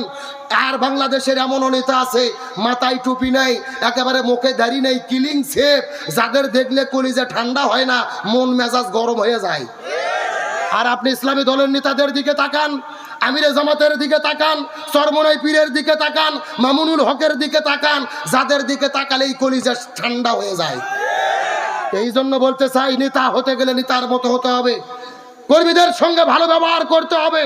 হযরত আলী রাদিয়াল্লাহু তাআলা বলেছেন, মানুষের সঙ্গে হাসি মুখে কথা বলাও ইবাদত। সুবহানাল্লাহ বলেন। তার মানে বোঝা গেল বাংলাদেশের শান্তি কায়েম হবে না ততদিন, রসুলের আদর্শ এই জমিনে বাস্তবায়ন হবে না যতদিন। কিন্তু বাংলাদেশে ফিতনা ছড়ানো হচ্ছে ভাই। অনেকে ফতোয়া দিচ্ছে যে বাংলাদেশে ইসলামী দল যদি ক্ষমতায় যায়, কোরআন যদি শাসন কায়েম হয়, তাহলে কারু হাত থাকবে না, সবার হাত কেটে ফেলা হবে। এরকম ফতোয়া শুনতেছেন না, যে ইসলাম ক্ষমতায় গেলে সবার হাত কাটা হবে। কারণ কি? আল্লাহর কোরআন বলেছে, ওয়াসারিকু ওয়াসারিকাতু ফাক্তাউ আইদিয়াহুমা, যদি কেউ চুরি করে, ও ছেলে হোক অথবা মেয়ে হোক, তাদের হাত কাটতে হবে। কার কথা? তবে দুর্ভাগ্যজনক ব্যাপার হলো, এই আয়াতের সঠিক ব্যাখ্যা নেতারাও বলে না, অনেক হুজুরও বলে না। এই কথা কোন না, ভালো করে বোঝার চেষ্টা করেন। এই আয়াতের সঠিক ফতোয়া কি? সব চোরের হাত কাটা হবে না। আল্লাহর কোরআন তাফসীর বলেছে, চুরি হলো দুই প্রকার, চোর হলো দুই প্রকার। জোরে বলেন, কয় প্রকার? একটা হলো অভাব, আর একটা হলো স্বভাব। আপনাদের প্রশ্ন করি, আপনাদের চুয়াডাঙ্গা জেলাতে আলু চোর, মরিচ চোর, বেগুন চোর, পেঁয়াজ চোর, ধান চোর, এইরকম দুই চারটে ছেঁচড়া চোর আবুল, মফিজ, কুদ্দুস কি আছে? আচ্ছা বলেন তো, এরা কি অভাবে চুরি করে না স্বভাবে? হ্যাঁ, ভালো করে বুঝবেন, স্বভাব নয়, অভাব। বাড়িতে বাজার করার টাকা নেই, স্ত্রীর শরীরে কাপড় নাই, সন্তানের পেটে ভাত নাই, এই লোকটা অভাবে চুরি করে। আল্লাহর কোরআন বলতেছে, অভাবে যারা চুরি করবে এদের 5টা বিষয়ের গ্যারান্টি দিতে হবে। খাদ্য, বাসস্থান, খাদ্য, বস্ত্র, বাসস্থান, শিক্ষা, চিকিৎসা, এই 5টা বিষয়ের নিরাপত্তা দেওয়ার পরে যদি তারা চুরি করে, তখন তাদের হাত কাটা হবে। এখন আপনাদের প্রশ্ন করি, আপনাদের চুয়াডাঙ্গা জেলাতে যেগুলো চোর আছে, এই চোরদের যদি সরকার ভালো করে একটা বাড়ি করে দেয়, 3 সন্ধ্যা গরুর গোশত ভাত দেয়, এরা চুরি করবে? এরা মাথার টুপি দিয়ে জিব্রাইলের খালাতো ভাই সাজে ঘুরবে রে পাগল। এদের কোনো টেনশন নাই, খাওয়া ফ্রি, থাকা ফ্রি, পোশাক ফ্রি, বাড়ি ফ্রি। কিন্তু এখন আপনাদের প্রশ্ন করি, ওই ঢাকা শহরের সচিবালয়ে বসে, তারপরে সংসদের ভেতরে বসে কলমের খোসা মারিয়ে কোটি কোটি টাকা চুরি করে যারা বিদেশে নিয়ে যায়, এরা কি অভাবে চুরি করে না স্বভাবে? কি ভাই, কি সমস্যা কি? হ্যাঁ বলবো তো, আজ কেবল শুরু হলো, কোনো টেনশন নাই, ফজর পর্যন্ত চলবে চলবে চলবে, আলোচনা চলছে। তাহলে গভীর মনোযোগ বলেন, ওই সচিবালয় আর সংসদের ভেতরে কলমের ভূত মেরে যারা টাকা চুরি করে বিদেশে নিয়ে যায়, এরা অভাবে চুরি করে না স্বভাবে? ভালো করে বোঝেন, এদের কোনো অভাব নাই। কোটি কোটি টাকা এদের ব্যাংকে রয়েছে, 8-10টা করে গাড়ি রয়েছে, বিদেশে বেগুন পাড়া তৈরি করেছে, এদের কোনো অভাব নাই, এরা চুরি করে স্বভাবে। আর আল্লাহর কোরআন বলতেছে, এই স্বভাবে যারা চুরি করে এদেরকে সর্বপ্রথম প্রকাশ্য দেবালোকে হাত কাটতে হবে। বিশ্বাস করেন, বাংলাদেশের সচিবালয়ের ভেতর থেকে একটা সচিবকে ধরার পরে বাইতুল মুকাররমের উত্তর পাশে প্রকাশ্য দেবালোকে যদি হাত কেটে দেওয়া হতো, আর বাংলাদেশের সব টেলিভিশনে, সোশ্যাল মিডিয়া, ফেসবুকে যদি লাইভ সম্প্রচার করা হতো, এক চোরের হাত কাটলে বাংলাদেশের 30 লক্ষ সরকারি চাকরিজীবীরা এমনিতেই তওবা করে ভালো হতে বাধ্য হতো। কথা ক্লিয়ার না ভেজাল আছে? আগে সর্বপ্রথম হাত কাটা পড়বে আপনাদের ইউনিয়ন পরিষদের চেয়ারম্যানের। কি সুন্দর ফতুয়া দেয় দেখছেন?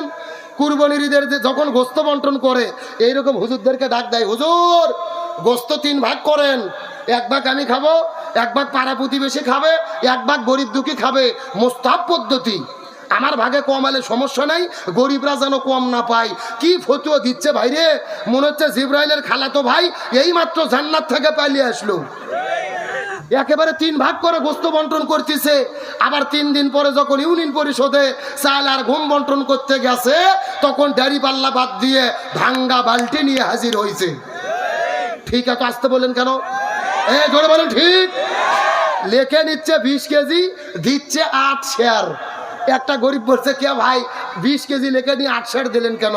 বলে বেশি কথা বললে কিন্তু তোর নাম কেটে দেব। তখন গরিব মানুষ বলতেছে, ভাই নাম কাটেন না, যা দেন খাইয়ে বাঁচি। আর যদি বয়স্ক ভাতা, বেধবা ভাতা কেউ কাট করতে চায়, 5,000 টাকা জমা দিয়ে 2 বছর আগে সিরিয়াল দিতে হয়।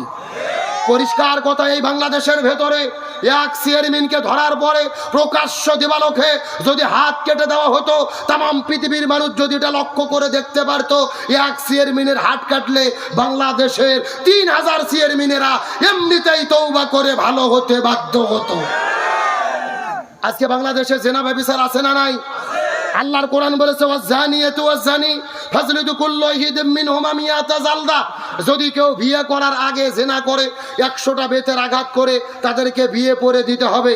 আর যদি কেউ বিয়ে করার পরে জেনা করে, বুক পর্যন্ত মাটিতে পুঁতে রেখে পাথর মেরে হত্যা করতে হবে। কার কথা? আজকে বাংলাদেশের এক জেনাকারীকে ধরে প্রকাশ্য দেবালোকে পাথর মেরে যদি হত্যা করা হতো, এই বাংলাদেশে জেনা তো দূরের কথা, ইফটিজিং তো দূরের কথা, অনেক যুবকের স্বপ্ন দোষ পর্যন্ত বন্ধ হয়ে যেত। ভালো করে বোঝেন আল্লাহর কোরআনের বিধান। হাত কাটে দাও চুরি করলে। এই যে আমার বাপজান হজে গেছে, আপনারাও সৌদি আরবে গেছেন, সত্য করে বলেন তো, সৌদি আরবে চুরি করলে হাত কেটে দেওয়ার আইন আছে? আপনারা কি কোনো হাত কাটা লোক দেখেছেন? আমি প্রতি বছর সৌদি আরব যাই, একটা হাত কাটা লোকও দেখি নাই। এইরকম একটা হুজুরকে জিজ্ঞেস করলাম, হুজুর সৌদি আরবে নাকি হাত কাটে দেওয়ার আইন আছে, তা হাত কাটা লোক নাই কেন? আমাকে বলতেছে, হুজুর আপনি পাগল হয়েছেন, যেই দেশে হাত কাটার আইন থাকে ওই দেশে চুরি থাকে না। সুবহানাল্লাহ বলেন। তার মানে বোঝা গেল আল্লাহর কোরআনের আয়াতের উদ্দেশ্য কারু হাত কাটা নয়, আল্লাহর উদ্দেশ্য এই জমিন থেকে চুরি বন্ধ করা। আল্লাহর উদ্দেশ্য এই জমিন থেকে সুদ, ঘুষ, দুর্নীতি, ধর্ষণ, রাহাজানি বন্ধ করা।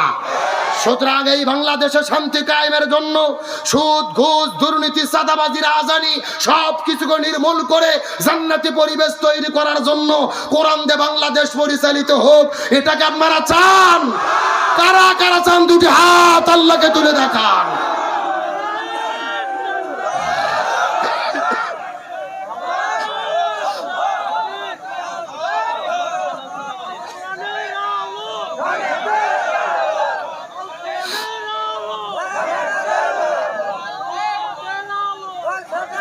আল্লাহ কবুল করুক, বলেন আমিন। তাহলে চিৎকার করে বলেন রাসূলের জীবন মেনে চলা ফরজ করেছেন কে? আরো জোরে বলেন। আমার বন্ধুগণ, মুসলমান ভাইরা গভীর মনোযোগ লক্ষ্য করুন। কোন দিকে নজর নাই, কোনো দিকে তাকাতাকি নাই, চুম্বক কিছু কথা বলতেছে, ভালো করে মনোযোগ দিয়ে শোনার চেষ্টা করেন। আল্লাহ নবীর জীবন অনুসরণ করে ফরজ করে দিলেন। এর মধ্যে কারণ হলো তিনটা। তার মধ্যে প্রথম নাম্বার কারণ হলো নবীর জীবনের মধ্যে আছে শ্রেষ্ঠ আদর্শ। 2 নম্বর কারণটা কি? এই সম্পর্কে আমার আল্লাহ কোরআনের মধ্যে কত চমৎকার করে বলেন। আল্লাহ রাব্বুল আলামিনের ঘোষণা, ওয়া ইন্নাকা লাআলা খুলুকিন আযীম। সূরা কলম 29 নম্বর পারা 3 নম্বর পৃষ্ঠার 12 নম্বর লাইন 4 নম্বর আয়াতে কারিমা। তাফসীর ইবনে কাসিরের মধ্য থেকে বলতেছি, আল্লাহ রাব্বুল আলামিন বলেন, এই পৃথিবীর মানুষেরা হযরত আদম আলাইহিস সালাম থেকে শুরু করে ঈসা রুহুল্লাহ পর্যন্ত আমি যত নবী রাসূল জমিনে প্রেরণ করেছি, আমি কোন নবী রাসূলের চরিত্রের সার্টিফিকেট দেই নাই, কিন্তু আমি আল্লাহ বলেছি, ওয়া ইন্নাকা লাআলা খুলুকিন আযীম। আমি নবীর জীবনের ভেতরে শ্রেষ্ঠ চরিত্র দান করেছি। কিছু সাহাবীর আম্মা জান মাইশা সিদ্দিকার কাছে যাওয়ার পরে ডাকতে বলেন, আম্মা জান মাইশা সিদ্দিকা, আপনি একটু দয়া করে বলেন তো দেখি, আপনার কাছে জানতে চাই নবীজির চরিত্রটা কেমন ছিল, আপনার কাছে জানতে চাই। আম্মা জান ডাকতে বলে, এ নবীর সাহাবীরা, তোমরা কি কোরআন পড়ো নাই? সাহাবীরা বলে, হ্যাঁ আমরা কোরআন পড়েছি। এমন সময় আম্মা জান বলে, মনোযোগ দিয়ে শুনে নাও, পবিত্র কোরআন ছিল যেমন, আমার নবীজির চরিত্রটা ছিল তেমন। একেবারে পবিত্র কোরআন যা, আমার নবীজির প্র্যাকটিক্যাল লাইফটা, সুবহানাল্লাহ বলেন। আমার বন্ধুগণ, মুসলমান ভাইরা গভীর মনোযোগ লক্ষ্য করুন। নবীর জীবন অনুসরণ করা আল্লাহ ফরজ করলেন। 1 নম্বর কারণ, নবী হলেন শ্রেষ্ঠ আদর্শ। 2 নম্বর কারণ, নবী শ্রেষ্ঠ চরিত্র। আর 3 নম্বর কারণটা কি? এই সম্পর্কে আমার আল্লাহ কোরআনের মধ্যে বলেন, ওয়ামা আরসালনাকা ইল্লা রাহমাতাল লিল আলামিন। সূরা আম্বিয়া 17 নম্বর পারার 16 নম্বর পৃষ্ঠার 13 নম্বর লাইন 107 নম্বর আয়াতে কারিমা। তাফসীর ইবনে কাসিরের মধ্য থেকে বলতেছি, আল্লাহ রাব্বুল আলামিন বলেন, এ পৃথিবীর মানুষেরা, আসমান বলো, জমিন বলো, গ্রহ বলো, নক্ষত্র বলো, জ্যোতিষ্ক মণ্ডলী বলো, নিহারিকা বলো, আমি আল্লাহ মহাবিশ্বের ভেতরে যতগুলো জগৎ সৃষ্টি করেছি, প্রত্যেকটা জগতের রহমত স্বরূপ আমি আমার নবীকে প্রেরণ করেছি। এ চুয়াডাঙ্গার মুসলমান, গভীর মনোযোগ। এতক্ষণ পর্যন্ত আনন্দ করে করে, মজা করে করে অনেক আলোচনা আপনাদের শুনাইছি, তবে সর্বশেষ যেই মেসেজটা দিতে চাই, নবী কেমন রহমত ছিল, এই কথাগুলো নবীর প্রতি মহব্বত নিয়ে গভীর মনোযোগ দিয়ে শুনবেন। নবী যেদিন দুনিয়ার মধ্যে এখন আগমন করেন নাই, নবীর মায়ের পেটের মধ্যে যখন অস্তিত্ব লাভ হয়ে গেলেন, নবীর বাবার নাম আব্দুল্লাহ, মায়ের নাম আমিনা। নবী সর্বপ্রথম যেদিন মায়ের গর্ভের ভেতরে অস্তিত্ব লাভ হয়ে গেছে, নবীর মা আমিনা রাস্তাতে হাঁটা শুরু করেছে, তার শরীরের ভেতর থেকে সুঘ্রাণ বের হয়ে পুরো মক্কা শহরের ভেতরে প্রবাহিত হওয়া শুরু করে দিয়েছে। আমার নবীজির মায়ের শরীরের মধ্য থেকে সুঘ্রাণ বের হওয়ার পরে পুরো মক্কার মানুষেরা মিছিল করা শুরু করে দিলেন। দল বেঁধে মিছিল করতে করতে আস্তে করে চলে গেলেন নবীজির দাদা আব্দুল মুত্তালিবের কাছে। যাওয়ার পরে ডাকতে বলে, নেতা, আপনি তো এই দেশের রাষ্ট্রপতি, আপনি তো মক্কার শাসনকর্তা। এই সমাজের রীতি এবং নীতি হলো, যেই মেয়ের স্বামী মারা যাবে ওই মেয়েটি সুগন্ধি ব্যবহার করতে পারবে না, কিন্তু আপনার ছেলে মারা যাওয়ার পরেও আপনার পুত্রবধূর শরীরে কেন সুঘ্রাণ ব্যবহার করেছে জানতে চায়। আব্দুল মুত্তালিব স্ত্রীকে সঙ্গে করে নিয়ে আমিনার কাছে যাওয়ার পরে বলে, মা, তুমি কি আমাদের নাক কান গলাগুলোকে কাটা ফেলবে, মানুষের কাছে অপমানিত করে নেবে, মানুষের কাছে মুখ দেখাতে পারি না, আমরা সমাজের হর্তা কর্তা, তুমি শরীরের মধ্যে কেন সুঘ্রাণ ব্যবহার কর? আমি ডাকতে বলে, বাবা মিথ্যা কথা বলবো না, কসম করে বলি, ভালো করে বোঝার চেষ্টা করবেন। কয়েকদিন আগে, কিছুদিন পূর্বে আমার গর্ভের ভেতরে একটা সন্তানের অস্তিত্ব লাভ হয়ে গেছে। কিন্তু সন্তানটা যখন গর্ভের ভেতরে অস্তিত্ব লাভ হয়ে গেল, এমন সব আশ্চর্যজনক ঘটনা ঘটা শুরু করেছে, যেই রকম আশ্চর্যজনক ঘটনা আমার জীবনের মধ্যে কখনোই ঘটে নাই। বাবা মনোযোগ দিয়ে শুনে নেন। এই গর্ভের মধ্যে সন্তান যখন অস্তিত্ব লাভ হয়ে গেল, আমি লক্ষ্য করে দেখি ওই ঘরের দরজা জানালা সহ ওই ঘরের ভেতরের ধুলোবালি কোনা পর্যন্ত আমি আমেনা আমাকে সালাম বলা শুরু করেছি। এই জায়গার মধ্যে শেষ নয় বাবা, গভীর মনোযোগ। আমি ঘর থেকে বের হয়ে যখন রাস্তাতে হেঁটে যাই, ওই রাস্তার গাছপালাগুলো আমি আমেনা আমাকে সালাম জানানো শুরু করি। ইটার পাথরগুলো আমি আমেনা আমাকে সালাম জানানো শুরু করে। বাবা এই জায়গার মধ্যে শেষ নয়, গভীর মনোযোগ। আমার গর্ভের ভিতরে সন্তান যখন অস্তিত্ব লাভ হয়ে গেল, লক্ষ্য করে দেখি আল্লাহর পক্ষ থেকে 12 জন রাসূল এসে আমাকে সংবর্ধনা জানিয়ে সালাম জানিয়ে গেছে। এই জায়গার মধ্যেই শেষ নয়, লক্ষ্য করে দেখি জান্নাতের ভেতর থেকে 3 জন মহিষী জান্নাতে ওই জান্নাতি মালা আনার পরে আমার ঘরের মধ্যে প্রবেশ করেছে।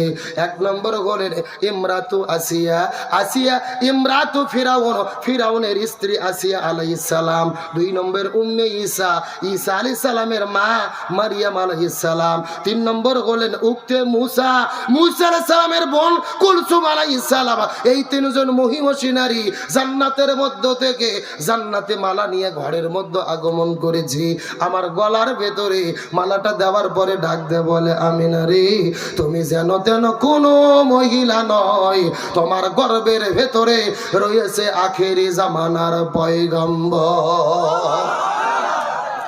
বাবা এই জায়গার মধ্যে শেষ নয়, ওই 3 জন মহিষী নারী আমাকে বলেছে ওই জান্নাতের মধ্যে তারা নাকি নবীজির এই মুহাম্মদ সাল্লাল্লাহু আলাইহি ওয়াসাল্লামের স্ত্রী হিসেবে মর্যাদা পাবে।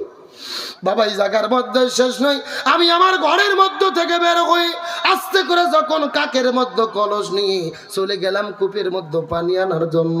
কূপের কাছে যাওয়ার পরে লক্ষ্য করে দেখতে পারি কূপের ভেতর থেকে পানিগুলো টকবক টকবক টকবক করে ওঠা শুরু করলেন। ওই কূপের পানিগুলো কূপের মুখের মধ্যে আসার পরে আমার কাছে ডাক দে বলে, আমেনা, তুমি কোনো যেন তেন শোনো সাধারণ মানুষ নয় রে মা, তোমার গর্ভের ভেতরে আখেরি জামানার পয়গম্বর। তুমি যদি হুকুম করো কষ্ট করে পানি আনার কোনো দরকার নাই, তুমি যদি হুকুম করো আমরা কূপের পানি তোমার ঘরের দরজায় যেতে যা।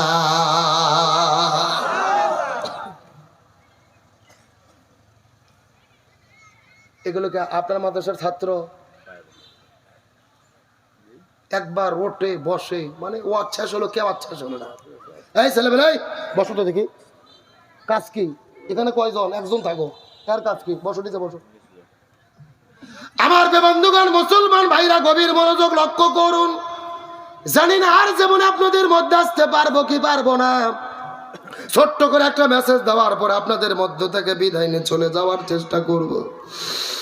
আমার নবী যে দুনিয়ার মধ্যে আগমন করেছেন, ওই সময়টা কিন্তু দিনও ছিল না, ওই সময়টা কিন্তু রাত ছিল না, দিন রাতের মাঝামাঝি সময়। আল্লাহ প্রথম সিদ্ধান্ত নিলেন নবীজিকে দিনের বেলা প্রেরণ করবেন। রাত আল্লাহর কাছে ফরিয়াদ করে বল, আল্লাহ আমরা কি অপরাধ করলাম, আপনি নবীজিকে কেন দিনে প্রেরণ করবেন? যখন আল্লাহ তাআলা সিদ্ধান্ত গ্রহণ করলেন নবীকে রাতের বেলা প্রেরণ করবেন, তখন দিন আবার আল্লাহর কাছে মামলা করে বলে, আল্লাহ আরজি করে বলেন, আল্লাহ আমাদের কি অপরাধ, রাতের বেলা কেন নবীজিকে প্রেরণ করবেন? এই জন্য আল্লাহ তাআলা আমার নবীজিকে দিনেও প্রেরণ করেন নাই, রাতেও প্রেরণ করেন নাই। ওই দিন রাতের মধ্যবর্তী সময় ওই সুবহে সাদিকে আল্লাহ নবীজিকে প্রেরণ করেছে। এ মুসলমান ভাইরা গভীর মনোযোগ। এই দুনিয়ার মধ্যে আমরা আগমন করেছি, প্রত্যেকটা মায়ের নারের সঙ্গে সন্তানের নারের কিন্তু একটা সম্পর্ক থাকে। কিন্তু নবী দুনিয়াতে এসেছে ওই নারটা কাটার কোনো প্রয়োজন হয় নাই, নার কাটা অবস্থায় দুনিয়ার মধ্যে আগমন করেছে। আমরা মুসলমান বড় হয়ে গেলাম, 4-5 বছরে আমরা সুন্নাতি খাতনা করেছি, কিন্তু আমার নবীজির এই দুনিয়ার ভেতরে সুন্নাতি খাতনা করার কোনো প্রয়োজন হয় নাই। নবী মায়ের গর্ভের মধ্য থেকে সুন্নাতি খাতনা করা অবস্থায় এই দুনিয়াতে আগমন করেছে। তার নবী হলেন পৃথিবীর শ্রেষ্ঠ মানুষ। ওই নবীজির লজ্জাস্থান কেউ হাত দিয়ে স্পর্শ করবে, আর নবীজির লজ্জাস্থান দুনিয়ার থেকে কেউ দেখবে। নবীটা সহ্য করে নাই, আল্লাহ সহ্য করে নাই, এই জন্য সুন্নাতি খাতনা অবস্থায় আগমন করেছে। এই পৃথিবীর মধ্যে সবচাইতে কষ্টের কাম হলো এই দুনিয়ার মধ্যে সন্তান প্রসব করা। এর চাইতে বড় কষ্টের কোনো কাজ নাই। এই কষ্ট কিন্তু আপনিও বুঝতে পারবেন না, আমিও বুঝতে পারবো না। সন্তান প্রসবের কি যন্ত্রণা আপনার মাও বলতে পারবে, স্ত্রী বলতে পারবে, বোন বলতে পারবে। এই সন্তান গর্ভে ধারণ করা আর প্রসব করার মতো যন্ত্রণা দুনিয়ার মধ্যে একটাও হতে পারে না। চিকিৎসা বিজ্ঞানী গণ বর্ণনা করে বলেন, একটা সন্তান মায়ের গর্ভের মধ্যে আসার পরে 6 মাস যখন পার হয়ে যায়, 7 মাস বয়স যখন সন্তানের শুরু হয়ে যায়, ওই সন্তানের পাটা মায়ের কলিজা বরাবর ঠেকে যায়। মাথা থাকে নিচের দিকে, সন্তানের পা কিন্তু থাকে ওপর দিকে। সন্তানের পা গুলো মায়ের কলিজা বরাবর ঠেকে যায়। এই সন্তানগুলো মায়ের কলিজার মধ্যে লাথি মারতে থাকে। আপনিও লাথি মেরেছেন, আমিও লাথি মেরেছি। এই পৃথিবীর চিকিৎসা বিজ্ঞানে কোন বর্ণনা করে বলেন, এই 3-4 মাসের ভেতরে সন্তান মায়ের কলিজার ভেতরে 1 নয় 2 নয় 3000 থেকে 3500 বার পর্যন্ত মায়ের কলিজায় লাথি মারতে থাকে।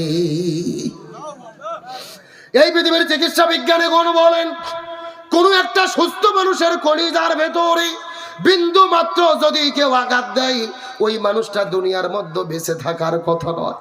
কিন্তু সন্তান মায়ের কলিজার ভেতরে রাতের বেলা লাথি মারে, দিনের বেলা লাথি মারে, মা সহ্য করে হাউমাউ করে কান্না করে না, শুধু চোখের কোণ থেকে ঝরঝর ঝরঝর করে পানি বেয়ে যায়, কান্না করে মনে মনে ব্যথাগুলো সহ্য করে। এই দুনিয়ার ভেতরে কোন সুস্থ মানুষকে কলিজায় লাথি মারলে ওই মানুষ দুনিয়ায় বেঁচে থাকা সম্ভব নয়। কিন্তু পৃথিবীর চিকিৎসা বিজ্ঞানীগণ বলে, আমাদের পরীক্ষাগুলো ফেল হয়ে যায়, আমাদের গবেষণাগুলো ফেল হয়ে যায়। যেই সন্তান মায়ের গর্ভের ভেতরে মায়ের কলিজায় যত বেশি লাথি মারে, ওই মায়ের সঙ্গে সন্তানের সম্পর্ক ভালোবাসা আল্লাহ আরো তত বৃদ্ধি করে দেয়। লিল্লাহি তাকবীর। আবার বন্ধুগণ, মুসলমান ভাইরা গভীর মনোযোগ। এই সন্তান মায়ের গর্ভে 9-10 মাস থাকার পরে ওই সন্তান যখন দুনিয়ার মধ্যে জন্মগ্রহণের সময় হয়ে যায়, আল্লাহর যখন হুকুম হয়ে যাবে, ওই সন্তান দুনিয়ার মধ্যে যখন আগমন করবেন, মায়ের জরায়ুর ভেতর দিয়ে 1 নয় 2 নয় 3-3টা বড় বড় পর্দা ভেদ করে দুনিয়াতে আগমন করতে হয়। 2 থেকে 2.5 বালতি রক্ত পর্যন্ত মায়ের শরীরের মধ্য থেকে বের হয়ে যায়। সন্তান যখন দুনিয়ার মধ্যে আগমন করবেন, পা কিন্তু ওপরের দিকে মায়ের কলিজাতে ঠেকে আছে, মাথাগুলো নিচের দিকে মায়ের জরায়ুর দিকে। জরায়ু ভেদ করে দুনিয়াতে আসবে। এই সন্তান চেষ্টা করতে থাকে এই দুনিয়ার মধ্যে আগমন করার জন্য। তার শরীর আল্লাহ যত শক্তি দিয়েছে, ওই শক্তি দিয়ে দুনিয়ার আলোটা দেখার চেষ্টা করে। কিন্তু কেমনে জোরে জোরে শক্তি নেবে? ওপরে পা আছে মায়ের কলিজার সঙ্গে ঠেকানো, বারবার কলিজায় লাথি মারে, কলিজার মধ্যে ধাক্কা মারে। এই পৃথিবীতে আগমন করার জন্য চেষ্টা করে। কত মা দুনিয়ার ভেতরে কষ্ট সহ্য করতে পারে না। এই দুনিয়ার মধ্য থেকে অনেক মা সন্তান প্রসবের সময় মৃত্যুবরণ করে দুনিয়া থেকে বিদায় নিয়ে চলে যায়। আর ডাক্তাররা গবেষণা করে বলেছে, এই পৃথিবীর ভেতরে অন্তত 90% মহিলা সন্তান প্রসব করার সময় কষ্ট সহ্য করতে পারে না। শেষ পর্যায়ে এসে তারা অজ্ঞান হয়ে যায়, সেন্সলেস হয়ে জমিনের মধ্যে পড়ে যায়। কিন্তু সন্তান প্রসবের পরে যখন মা মা বলে কান্না করে, ওই সন্তানকে হাত দিয়ে উঠানোর পরে মায়ের বুকের মধ্যে যখন রাখা হয়, মনে হয় আল্লাহ মৃত মাকে আবারও পরিপূর্ণ জীবিত করে দেয়। এখন আপনাদেরকে জিজ্ঞাসা করি, হ্যাঁ চুয়াডাঙ্গার মুসলমান, ওই মায়ের সঙ্গে বাবার সঙ্গে খারাপ ব্যবহার করে এমন কুলাঙ্গার সন্তান আমাদের সমাজের মধ্যে আছে না নাই? আমি যুবক ভাইদেরকে হাত দিয়ে দুপায়ে অনুরোধ করে বলি, এ যুবক ভাইরা, তুমি নামাজ পড়ো, রোজা রাখো, হজ করো, যাকাত দাও, পিতা মাতার সঙ্গে যদি তুমি খারাপ ব্যবহার করো আল্লাহর জান্নাতে যেতে পারবে না। এই জন্য সাবধান হয়ে যাও। আল্লাহর ইবাদতের পরেই কিন্তু পিতা মাতার খেদমত, পিতা মাতার সঙ্গে খবরদার খবরদার খারাপ ব্যবহার করবা না। গভীর মনোযোগ। পিতা মাতার সঙ্গে খেদমতের আলোচনা করা আমার সাবজেক্ট না। আমি এতক্ষণ পর্যন্ত আলোচনা করে বোঝানোর চেষ্টা করলাম, তাহলে সন্তান প্রসবের একটা কষ্ট আছে না নাই? কিন্তু নবীর মা আমিনা বলে, কসম করে বলি আমি আমার সন্তানকে দুনিয়ার মধ্যে আগমন করেছি, আমি আমিনা বিন্দু মাত্র কোনো কষ্ট বুঝতে পারি না। আমার বন্ধুগণ, মুসলমান ভাইরা, গভীর মনোযোগ লক্ষ্য করুন। আমার নবীজি দুনিয়ার মধ্যে আগমন করলেন সুবে সাদিকের সময়, যখন কিন্তু হালকা হালকা অন্ধকার থাকে। ফজর নামাজের যখন আজান দেয়, ঘরের দরজা জানালা লাগানো থাকলে অন্ধকার থাকে কি থাকে না? কিন্তু নবীর মা ডাক দিয়ে বলে, আমার সন্তান এই দুনিয়ার মধ্যে যখন আগমন করলেন, আমি লক্ষ্য করে দেখতে পেলাম রে, ওই অন্ধকার ঘর আলোয় পরিপূর্ণ হয়ে গেল। বরং আলোটা পুরো চতুর্দিকে ছড়িয়ে পড়া শুরু করলেন। ওই সিরিয়া দামেস্কের ভেতরে বড় বড় বিল্ডিং গুলো, প্রাসাদ গুলো আমি দেখতে পাচ্ছিলাম। নবীজিকে সকালবেলা কোলের মধ্যে নিয়েছেন নবীর চাচা আবু তালিব, কোলের মধ্যে নিয়ে ঘর থেকে বের হয়ে সকালবেলা বের হয়েছে ওই সূর্যের আলোটা শরীরের মধ্যে লাগানোর জন্য। ডাক্তাররা বলেছে সকালবেলা রোজ যদি সন্তানের গায়ে লাগানো যায় ভিটামিন ডির শূন্যতা পূর্ণ হয়। কিন্তু বর্ণনা করে বলে, এ ভাতিজা আবু তালিব নবীকে নিয়ে যখন সকালবেলা রোটের দেওয়ার জন্য ঘর থেকে বের হলো, বড় বিপদের মধ্যে পড়লো। আকাশের মধ্যে থেকে কই থেকে যেন একটা মেঘমালা এসে নবীকে যেই দিকে নিয়ে যায় তার ওপর দিয়ে মেঘমালাটাও ঘোরা শুরু করলেন। নবী যেই দিকে যায় তার মাথার উপর দিয়ে মেঘমালাটা যেতে থাকে, রোদটা শরীরের মধ্যে লাগাতে পারে না। আবু তালিব একদিন সন্তান রসুল যেই যখন বড় হয়ে গেছে, আবু তালিব ডাবদা বলে, ভাতিজা এমন একদিন আশ্চর্যজনক ঘটনা ঘটেছিল। একদিন গভীর রজনীতে তুমি যখন হাউমাউ করে কান্না করা শুরু করেছিলে, রাতের বেলা তোমার কান্না বন্ধ করতে পারি না, রাতের বেলা তোমার কান্নাটা বন্ধ করতে পারি না। ওই ঘর থেকে বের করে নেওয়ার পরে চাঁদের সঙ্গে দেখানোর জন্য তোমাকে বাইরে নিয়ে গেলাম, কিন্তু লক্ষ্য করে দেখি চাঁদটা তুমি দেখেছো, তারপরে তোমার কান্না বন্ধ হয় না। কিছুক্ষণ পরে দেখি আশ্চর্যজনক ঘটনা, ওই আকাশের চাঁদটা ধীরে ধীরে ধীরে ধীরে ধীরে ধীরে নামা শুরু করলো। ওই চাঁদটা আস্তে আস্তে আস্তে আস্তে তোমার মুখ বরাবর যখন চলে এসেছে, আমার মনের মধ্যে বড় ভয় হচ্ছিল, জানি না চাঁদটা তোমার শরীরের মধ্যে পড়ে যায় কিনা। আসার পরে চাঁদ আর তুমি কি যেন ফিস ফিস ফিস ফিস করে বললে, তোমার কান্নাটা বন্ধ হয়ে গেল। চাচা ডাক দে, রসুল ডাক দে বলে, চাচা ওই দিন চাঁদের সঙ্গে আমার কি কথা হয়েছিল আপনি কি জানেন? চাচা ডাক দে বলে, না ভাতিজা জানি না। রসুল ডাক দে বলে, চাচা ওই দিন চাঁদ আমার কাছে বলেছিল, ইয়া রাসূলুল্লাহ আপনি হলেন রাহমাতাল লিল আলামিন, আপনি কোনো টেনশন করবেন না, আপনার বাবা বিদায় নিয়ে চলে গেছে, এতিম হয়েছেন, এই জন্য মনের মধ্যে কোনো কষ্ট নেবেন না, আপনার সাথে খেলা করার কোনো মানুষ নাই, এটা কখনোই ভাববেন না। রাতের বেলা যদি খেলা করার প্রয়োজন হয় আকাশের দিকে শুধু একবার ইশারা করবেন, আমি সাথ প্রয়োজনে সারা রাত আপনার সঙ্গে খেলা করতে চাই। এ চুয়াডাঙ্গার মুসলমান, গভীর মনোযোগ লক্ষ্য করুন। ওমা আরসালনাকা ইল্লা রাহমাতাল লিল আলামিন। তাহলে কি বোঝা গেল? নবীজির সম্মান মর্যাদা গুরুত্ব কম না বেশি? কিন্তু গভীর মনোযোগ লক্ষ্য করুন, যেই বিষয়টা বোঝানোর জন্য এতক্ষণ পর্যন্ত আপনাদের মধ্যে আমি আলোচনা করলাম, নবীর মতো এতিম দুনিয়ার মধ্যে কেউ ছিল? ভালো করে বোঝার চেষ্টা করবেন। নবীর মতো এত বড় এতিম এই দুনিয়ার মধ্যে কেউ ছিল না। কিন্তু নবীদের উপাধি হলেন হাবিবুল্লাহ, ইব্রাহিম নবীর উপাধি হলেন খলিলুল্লাহ। খলিলুল্লাহ তাদেরকে বলা হয় যে আল্লাহকে ভালোবাসে, আর হাবিবুল্লাহ তাকে বলা হয় যাকে আল্লাহ নিজেই ভালোবাসে। কিন্তু আমার প্রশ্ন হলো, আল্লাহ নবীজিকে এত পরিমাণ যদি ভালো সত্যিই বাসে, তাহলে নবীজিকে এত বড় এতিম কেন করলেন? নবীর জন্মের আগেই নবীর বাবা বিদায় নিয়ে চলে গেল, নবীর জন্মের মাও বিদায়, কিছুদিন পরে মাও চলে গেলেন, দাদাও চলে গেল, চাচাও চলে গেল। এত বড় এতিম আল্লাহ নবীজিকে কেন করলো? মুফাসসির কিরাম বর্ণনা করে বলে, আল্লাহর কোরআন বলেন, লাকাদ কানা লাকুম ফি রাসূলিল্লাহি উসওয়াতুন হাসানাহ, নবীর জীবনের মধ্যে রয়েছে শ্রেষ্ঠ আদর্শ। নবী যদি এতিম না হতো, এই দুনিয়ার মধ্যে যারা এতিম হতো, নবীর কাছে যাওয়ার পরে বলতো, ইয়া রাসূলুল্লাহ, আপনি তো আমাদের কষ্ট বুঝবেন না, আপনি তো আমাদের ব্যথা বুঝবেন না, আমরা তো এতিম, আপনি তো এতিম না। এই রকম কথা কোনো এতিম যেন নবীজিকে বলতে না পারে, আর দুনিয়ার এতিমদেরও আদর্শ যেন নবী হতে পারে। এই জন্য আল্লাহ নবীজিকে এতিম বানায়া দেছে। শিশুকালে মইরা গেছে মা, গর্ভে থাকতে মরছে পিতা, নবী চোখে দেখিলেন না। আমায় কে করিবে লালন পালন, কে দিবে সান্ত্বনা? এই দুনিয়ার বড় এতিম নবী ছিলেন একজনা। এ চোরাঙ্গার মুসলমান, গভীর মনোযোগ লক্ষ্য করুন। নবীর বাবা নাই, মা নাই, দাদা নাই, কিন্তু নবীজির চাচা ছিলেন আবু তালিব। আবু তালিব নবীজিকে বাড়িতে জায়গা দিল, সন্তানের মতো লালন পালন করলেন, 3 সন্ধ্যার সময় মতো খাবার দিলেন, ভালো পোশাক দিলেন, নিজের ব্যবসাটা নবীজিকে ছেড়ে দিল। এত ভালোবাসা আবু তালিব দিলেন, যত ভালোবাসা অন্য কারো কাছে নবী পায় নাই। কিন্তু প্রশ্ন করি, বলেন তো, এই আবু তালিব কি জান্নাতে যাবে না জাহান্নামে? আরো জোরে বলেন, কেন যাবে? আজকের আলোচনার মেইন টপিক এবং সাবজেক্ট, এবং আপনাদেরকে এই মেসেজটা আমি দিতে চাই।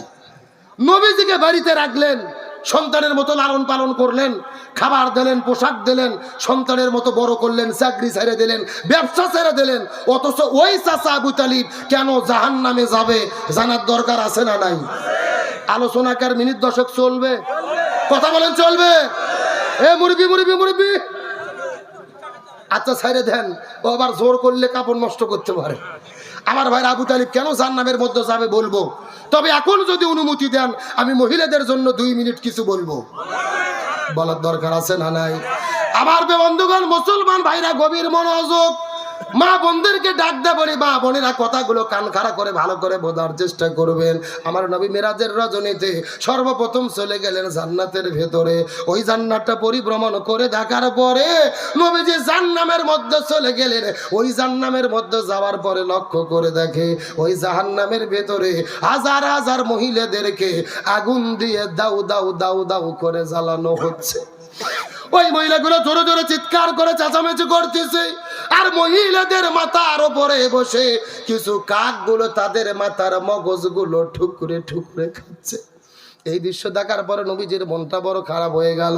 জিবরাইলকে জিজ্ঞেস করে বললেন, হে ভাই জিবরাইল, এই সমস্ত মহিলা কারা, তুমি বলো তো, পরিচয় জানতে চায়। জিবরাইল ডাক দিয়ে বলে, ইয়া রাসূলুল্লাহ, মনের মধ্যে কষ্ট নেবেন না, এই মাত্র আল্লাহ তাআলা জানাইয়া দিল আপনার উম্মতের ভেতরে অধিকাংশ মহিলারা জাহান্নামে যাবে। অধিকাংশ মহিলা যাবে কোথায়? এ চোরাঙ্গার মুসলমান, গভীর মনোযোগ। এই কথা শোনার পরে নবীজির মনটা বড় খারাপ হয়ে গেল।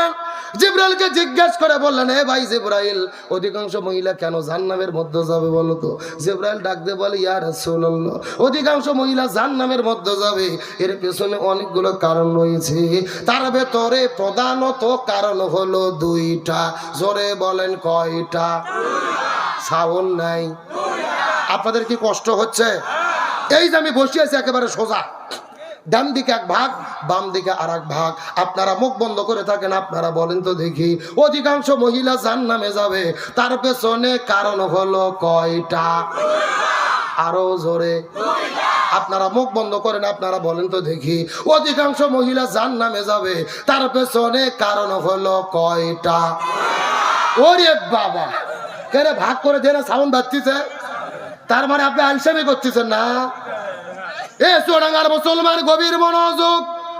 জানি না আর জীবনে আপনাদের মধ্যে আসতে পারবো কি পারবো না, তবে কয়েকটা মিনিট আপনাদের মেসেজ দিয়ে চলে যাব।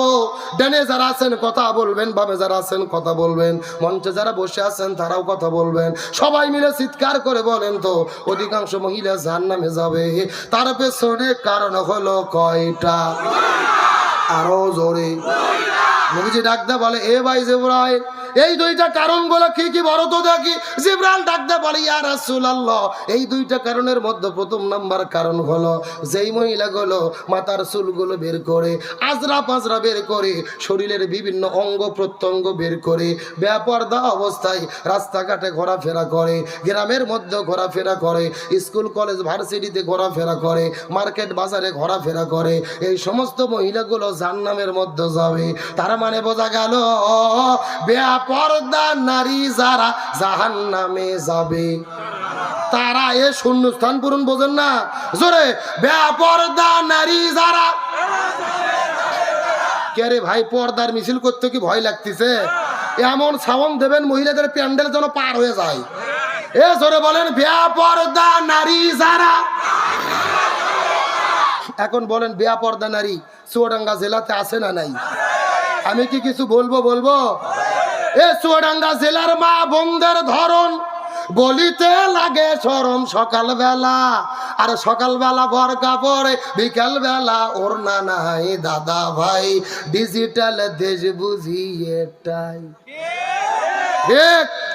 দেখবেন সকালে এমন বরকা পরেছেন আর কোনো বুদ্ধি নেই, আবার বিকেলে বরকা তো দূরের কথা, শরীরে ওড়না পর্যন্ত থাকে না।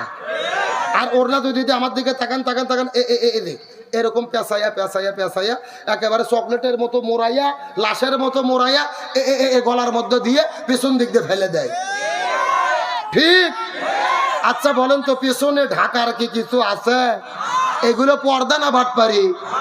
আরে নারী হলো ঘরের শোভা, স্বামীর সেবা করে।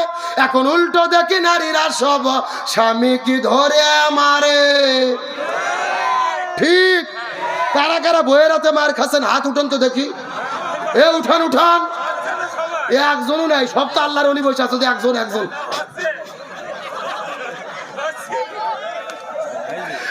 শোনেন বসেন, হাসেন না, শুধু একজন না, অধিকাংশ স্বামী দিনে কিংবা রাতে স্ত্রীর কাছে মার খাইয়া বসে আছে, কিন্তু লজ্জাতে বলে না।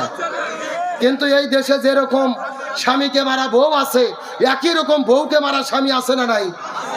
এমনও স্বামী আছে বউ গরুর মতো পিটেই। কিসের মতো? হাতের মধ্যে একটা লাঠিনে বউ মারা শুরু করছে, বলছে তুই আব্বা না বলা পর্যন্ত তোর মায়ের বন্ধ হবে না। তখন বউ মার সহ্য করতে না পারে বলছে আব্বা। পরের দিন ওই শয়তান হুজুরক ফোন করে দিতে, হুজুর বউ তো আব্বা বলছে, ফতুয়া কি?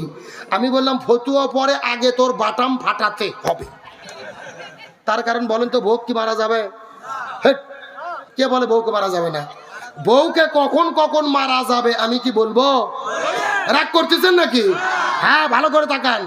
বউ যদি শরীয়ত বিরোধী কাজ করে, ইসলাম বিরোধী কাজ করে, জেনা ব্যভিচার করে, স্বামীর আনুগত্যের বাহিরে কাজ করে, ইসলামের বিরুদ্ধে অবস্থান গ্রহণ করে, তখন বউকে মারা যাবে। তবে গভীর মনোযোগ, কোথায় মারবেন আমার দিকে তাকান। মাথা বাত, মুখ বাত, পেট বাত, পিঠ বাত, কোমর বাত, মাজা বাত, হাঁটুর থেকে শুরু করে নিচ পর্যন্ত। কথা কি বুঝেছেন? আর যেই ভ্যাত দিয়ে মারবেন, এই ভ্যাতের পরিমাপ হবে 1 বিঘার অর্ধেক, মানে হলো 1 মুষ্টি। আমি 4 বছর আগে এই ওয়াজ গাইবান্ধা জেলাতে করেছি। একটা যুবক লাভ দিয়ে উঠে বলতেছে, হুজুর 1 মুষ্টি ধরবো কি আর মারবো কি? তখন আর একজন বলতেছে, হুজুর ধরার পরে যদি কোনো মতো মাথা বার হয়ে থাকে, ওই মাথা দিয়ে ঘুতো দেবো হুজুর। এরকম বাটপার আছে না নাই? ও তাও ভোগ মারবে। এখন বলেন তো, ভোগ মারলে কি বউ ঠিক হবে না? রসুল বলেছেন মহিলাদের সৃষ্টি করা হয়েছে বাম পাজরের বাঁকা হাড় দিয়ে। জোরে বলেন কি হাড়? এখন বাঁকা আরব যদি হাতুর দিয়ে মেরে সোজা করতে চান, সোজা হবে? ভেঙে মচকে যাবে। এই জন্য বউদেরকে মেরে নয়, বউদেরকে ভালোবাসা দিয়ে সোনা ময়না কলজে টিয়ে পাখি ময়না পাখি বলে আপন করতে হবে। জোরে বলেন সুবহানাল্লাহ। এইবার মেয়ে মানুষেরা যা খুশি হয়েছে ভাই, যেই রকম হুজুরি তো দরকার। তাহলে চিৎকার করে বলেন, বেপরদা নারী যারা। আমার বন্ধুগণ, মুসলমান ভাইরা গভীর মনোযোগ লক্ষ্য করুন। এই কথা বলার পরে নবীজি জিব্রাইলকে জিজ্ঞেস করে বললেন, এ ভাই জিব্রাইল 2 নম্বর কারা জাহান্নামে যাবে? জিব্রাইল ডাক দিয়ে বলে, ইয়া রাসূলুল্লাহ, 2 নম্বর হলো ওই প্রকার মহিলাগুলো যেই মহিলাগুলো স্বামীর খেদমত করে না, স্বামীর কথা মতো চলে না, স্বামীর আনুগত্য করে না, এই মহিলাগুলো জাহান্নামের মধ্যে যাবে। তার মানে বোঝা গেল স্বামীর অবাধ্য স্ত্রী যারা জাহান্নামে যাবে। আমার কথা কি বোঝেন নাই? চিৎকার করে বলেন, বেপরদা নারী যারা, স্বামীর অবাধ্য স্ত্রী যারা। এ গভীর মনোযোগ লক্ষ্য করেন, কোন মহিলা যদি পর্দার বিধান মেনে না চলে, আল্লাহ তাআলা তাদেরকে কেমন শাস্তি দেবেন বোঝার চেষ্টা করবেন। ওই মহিলাদের জন্য আর একটা মিনিট বাস্তব সত্য ঘটনা বলতে চাই। ওই পাকিস্তান দেশের করাচি শহরের ঘটনা আল্লামা তারেক জামিল রহমতুল্লাহ আলাইহি আমার দেখা কবরের আযাব বইয়ের মধ্যে বর্ণনা করে বলেছেন। ওই পাকিস্তান করাচি শহরের ভেতরে একটা সুন্দরী মেয়ে দুনিয়ার মধ্য থেকে বিদায় নিয়ে চলে গেলেন। ওই মেয়েটি বিদায় নেওয়ার পরে এলাকার মানুষেরা কবর করার জন্য কবরে চলে গেল। কিন্তু কবর করতে করতে যখন কবর করা শেষ হয়ে যাবে রে, লক্ষ্য করে দেখে ওই কবরের ভেতরে 1 নয় 2 নয় 99টা বিষাক্ত সাপ এসে হাজির হয়ে গেছে। এ চুয়াডাঙ্গার মুসলমান গভীর মনোযোগ। সুবহানাল্লাহ বললো কে? জেতা না মরা? কবরের মধ্যে সাপ এসেছে, ও বলতেছে সুবহানাল্লাহ।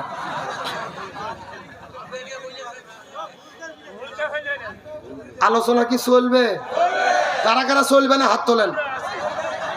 এইবার ঘুম ধরে গেছে বোঝা গেল। এ সত্য সত্য কারা কারা চলবে হাত তোলেন তো দেখি।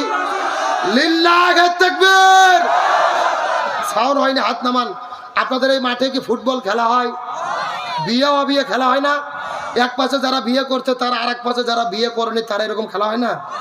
এখন একটা তাকবীর দেবে, প্রথমে তাকবীর দেবে যারা বিয়ে করেনি তারা, তারপরে তাকবীর দেবে যারা বিয়ে করেছে তারা। দেখি কাদের সাউন্ড বেশি দেখার দরকার আছে না নাই? অবিবাহিত কারা কারা দেখি হাত তোলো, যুবক ছেলে পেলে যারা বিয়ে করনি। হ্যাঁ, লিল্লাহি তাকবীর। মাশাআল্লাহ, হাত নামাও।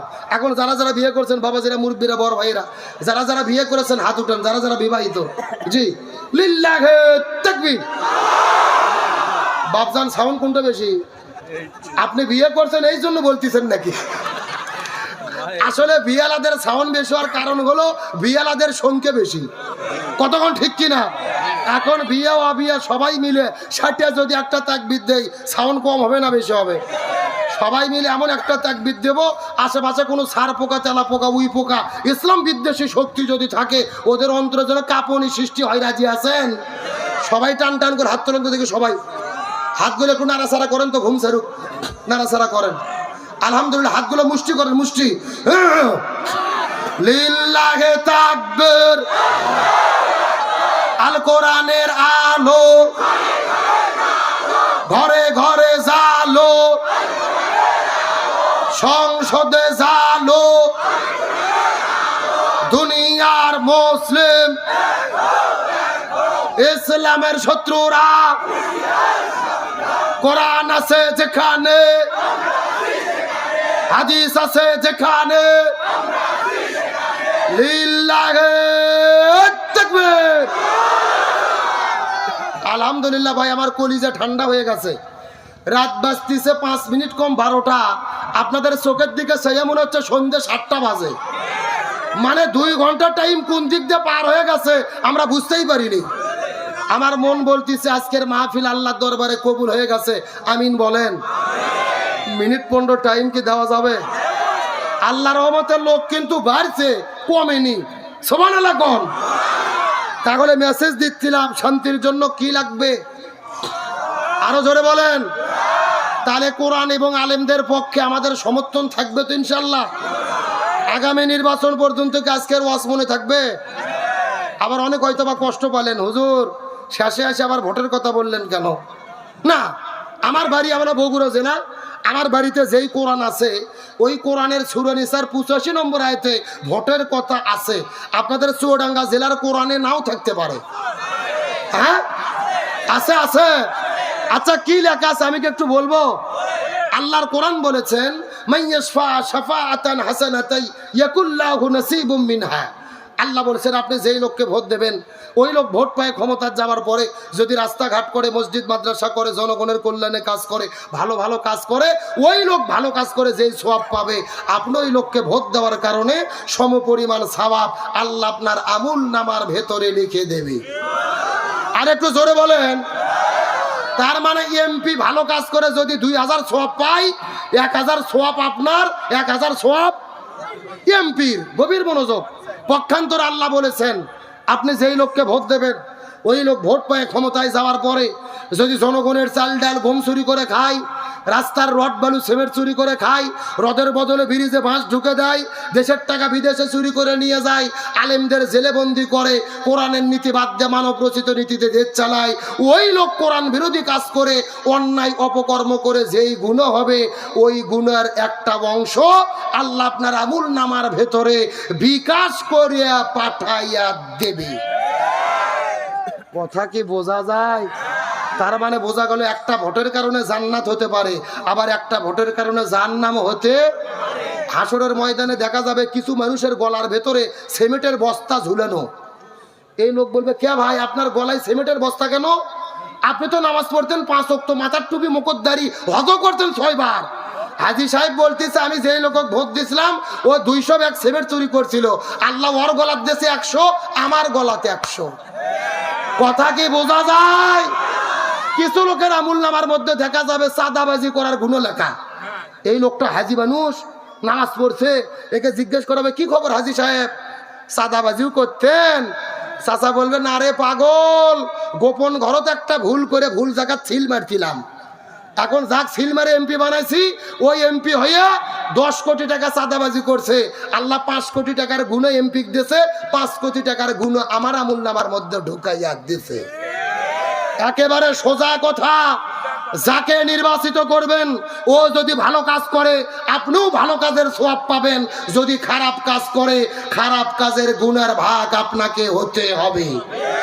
কিন্তু আমাদের দেশে একটা কথা আছে, আমার ভোট আমি দেব যাকে খুশি। এটা সম্পূর্ণ কোরআন বিরোধী বক্তব্য। আমার ভোট আমি দেব যাকে খুশি তাকে দেব না। আমার ভোট আমি দেব দেখে শুনে সৎ, যোগ্য, ইনসাফপূর্ণ, নীতিবান এমন মানুষকে দেব যাকে ভোট দিলে দেশের কল্যাণ হবে, যাকে ভোট দিলে কোরআন পার্লামেন্টে কায়েম হবে। অর্ধেক বললে বুদ্ধিমান বোঝে, পুরো বললে গাধাও বোঝে না। আমি মনে করি আজকে আমার শ্রোতা কোনো গাধা নাই, সব বুদ্ধিমানরা বসে আছে, আর বুদ্ধিমানদের জন্য ইশারাই যথেষ্ট। আলোচনাকে 5 মিনিট চলবে, কথা বলেন চলবে? তাহলে চিৎকার করে বলেন কবরের মধ্যে বিষাক্ত সাপ কয়টা? আর ধরে বলেন। আমার বন্ধুগণ, মুসলমান ভাইরা গভীর মনোযোগ লক্ষ্য করুন। মানুষেরা বড় আশ্চর্য হয়ে গেল দুনিয়ার ভেতরে।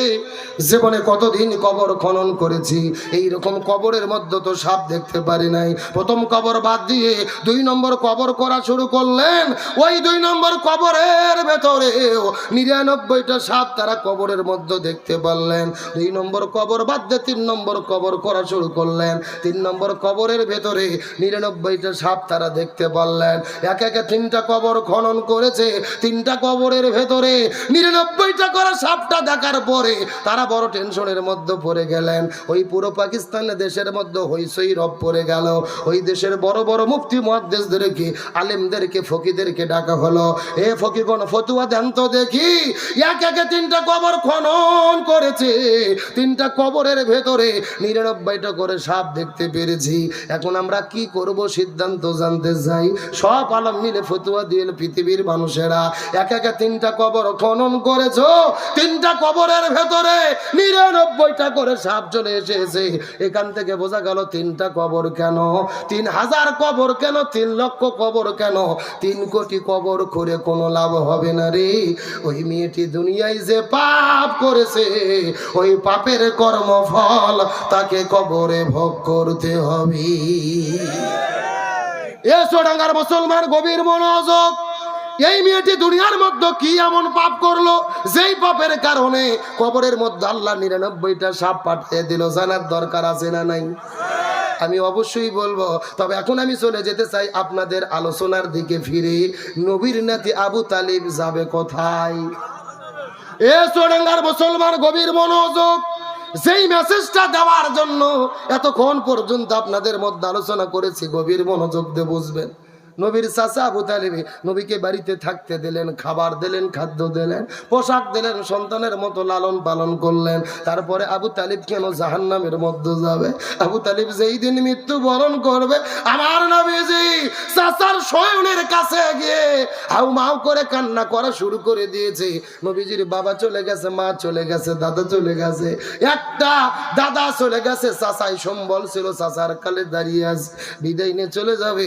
মৃত্যুর সময় আস্তে করে আমাদের নবীজি আবু তালিবের হাতটা টেনে ধরে ডাকতে বলে, চাচা আপনি দুনিয়া থেকে বিদায় নিয়ে চলে যাবেন, আমাকে সন্তানের মতো লালন পালন করলেন চাচা, কিন্তু মৃত্যুর সময় আমি আপনার সন্তান হিসেবে আপনার কাছে একটা ওসিয়ত করতে চাই, আপনার কাছে একটা অনুরোধ করতে চাই চাচা, একবার শুধু বলবেন লা ইলাহা ইল্লাল্লাহ মুহাম্মাদুর রাসূলুল্লাহ বলার কোনো দরকার নাই, শুধু আল্লাহকে স্বীকার করেন, তাহলে আমি প্রয়োজনে আল্লাহর সঙ্গে ঝগড়া করে আপনাকে জান্নাতে নিয়ে যাব।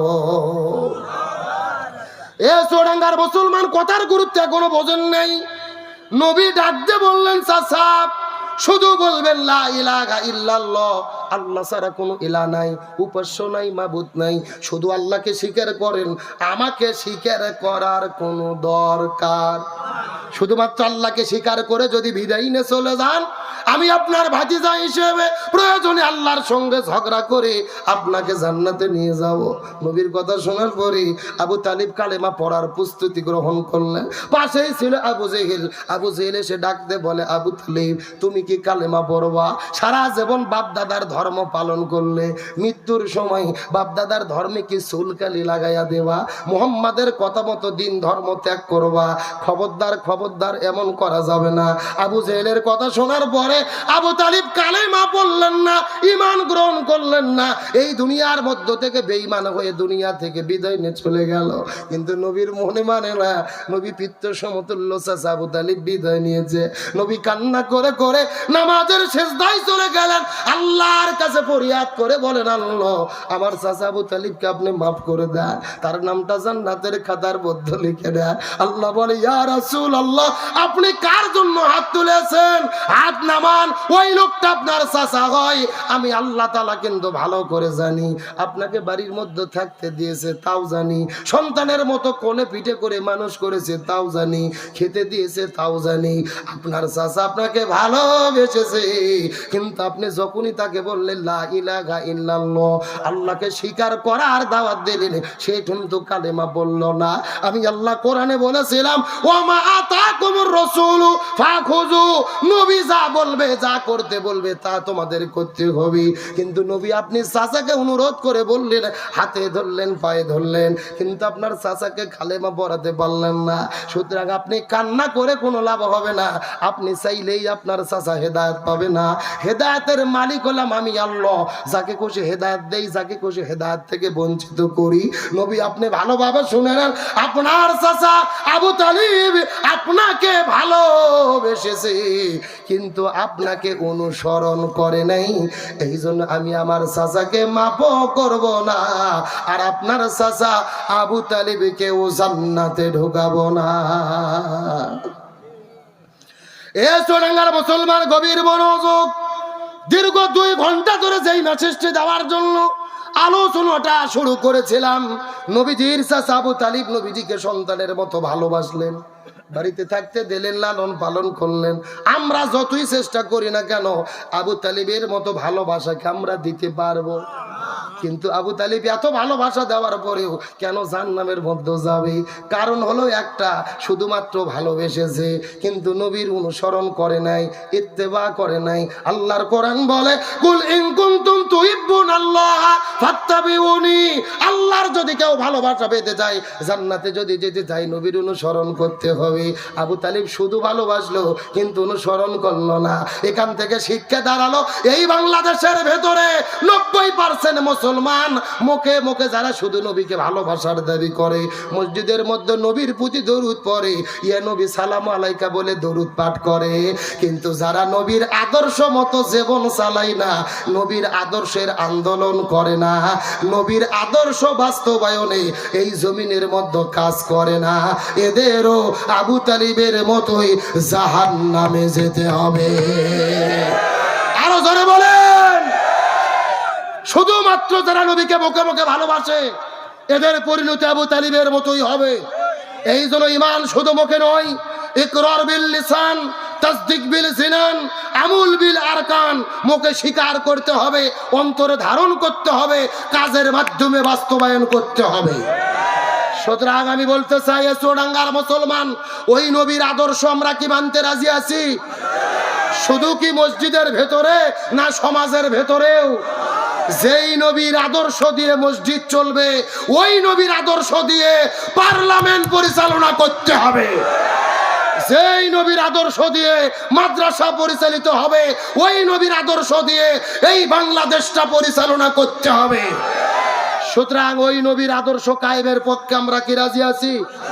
ব্যক্তি, পরিবার, সমাজ, রাষ্ট্র, রান্নাঘর থেকে শুরু করে সংসদ ভবন পর্যন্ত, রাজনীতি, অর্থনীতি, সমাজনীতি, সংস্কৃতি, প্রতিটি সেক্টরে রাসূলের আদর্শ বাস্তবায়নে কাজ করতে কারা কারা রাজি? দুটি হাত আল্লাহকে তুলে দেখান। লিল্লাহি তাকবীর। আপনাদের কি কষ্ট হয়? কবরে সাপ কেন 99টা আসলো শুনতে মন চায় না? অবশ্যই বলবো। তার আগে জিজ্ঞেস করি, আজকের মাহফিল হওয়াতে আপনারা খুশি না বেজার? কারা কারা বেজার একটু হাত তোলেন তো। একজনও বেজারে নাই। সত্য সত্য কারা কারা খুশি একটু হাত তোলেন সবাই, চিৎকার করে বলেন ইয়া রাব্বাল আলামিন। আজকের মাহফিলকে আপনি কবুল করে নেন। এই মাহফিলের ওসিলা করে আমাদের সবাইকে মাফ করে দেন। এই মাহফিলে আমাদের সামর্থ্য মতো দান করার তৌফিক দেন। সকলে বলেন আমিন। হাতগুলো মুষ্টি করেন, মুষ্টি। হ্যাঁ, আস্তে আস্তে নামাইয়া নামাইয়া নামাইয়া পকেটে ঢুকান। একটা লোক উঠতে পারবেন না। আমি ঘড়ির কাঁটা ধরে টানা 2 ঘন্টা আলোচনা করেছি। প্রয়োজনে আরো 30 মিনিট হবে, সমস্যা আছে? তার আগে 2 মিনিটের ভেতরে এই হাজারো মানুষের ভেতর থেকে মাত্র 10 জন লোক চাই। রসুলের 10 জন সাহাবী ছিলেন আশারায়ে মুবাশশিরা, যারা দুনিয়াতে বেঁচে থাকা অবস্থায় জান্নাতের সুসংবাদ পাইছে। সুবহানাল্লাহ বলেন।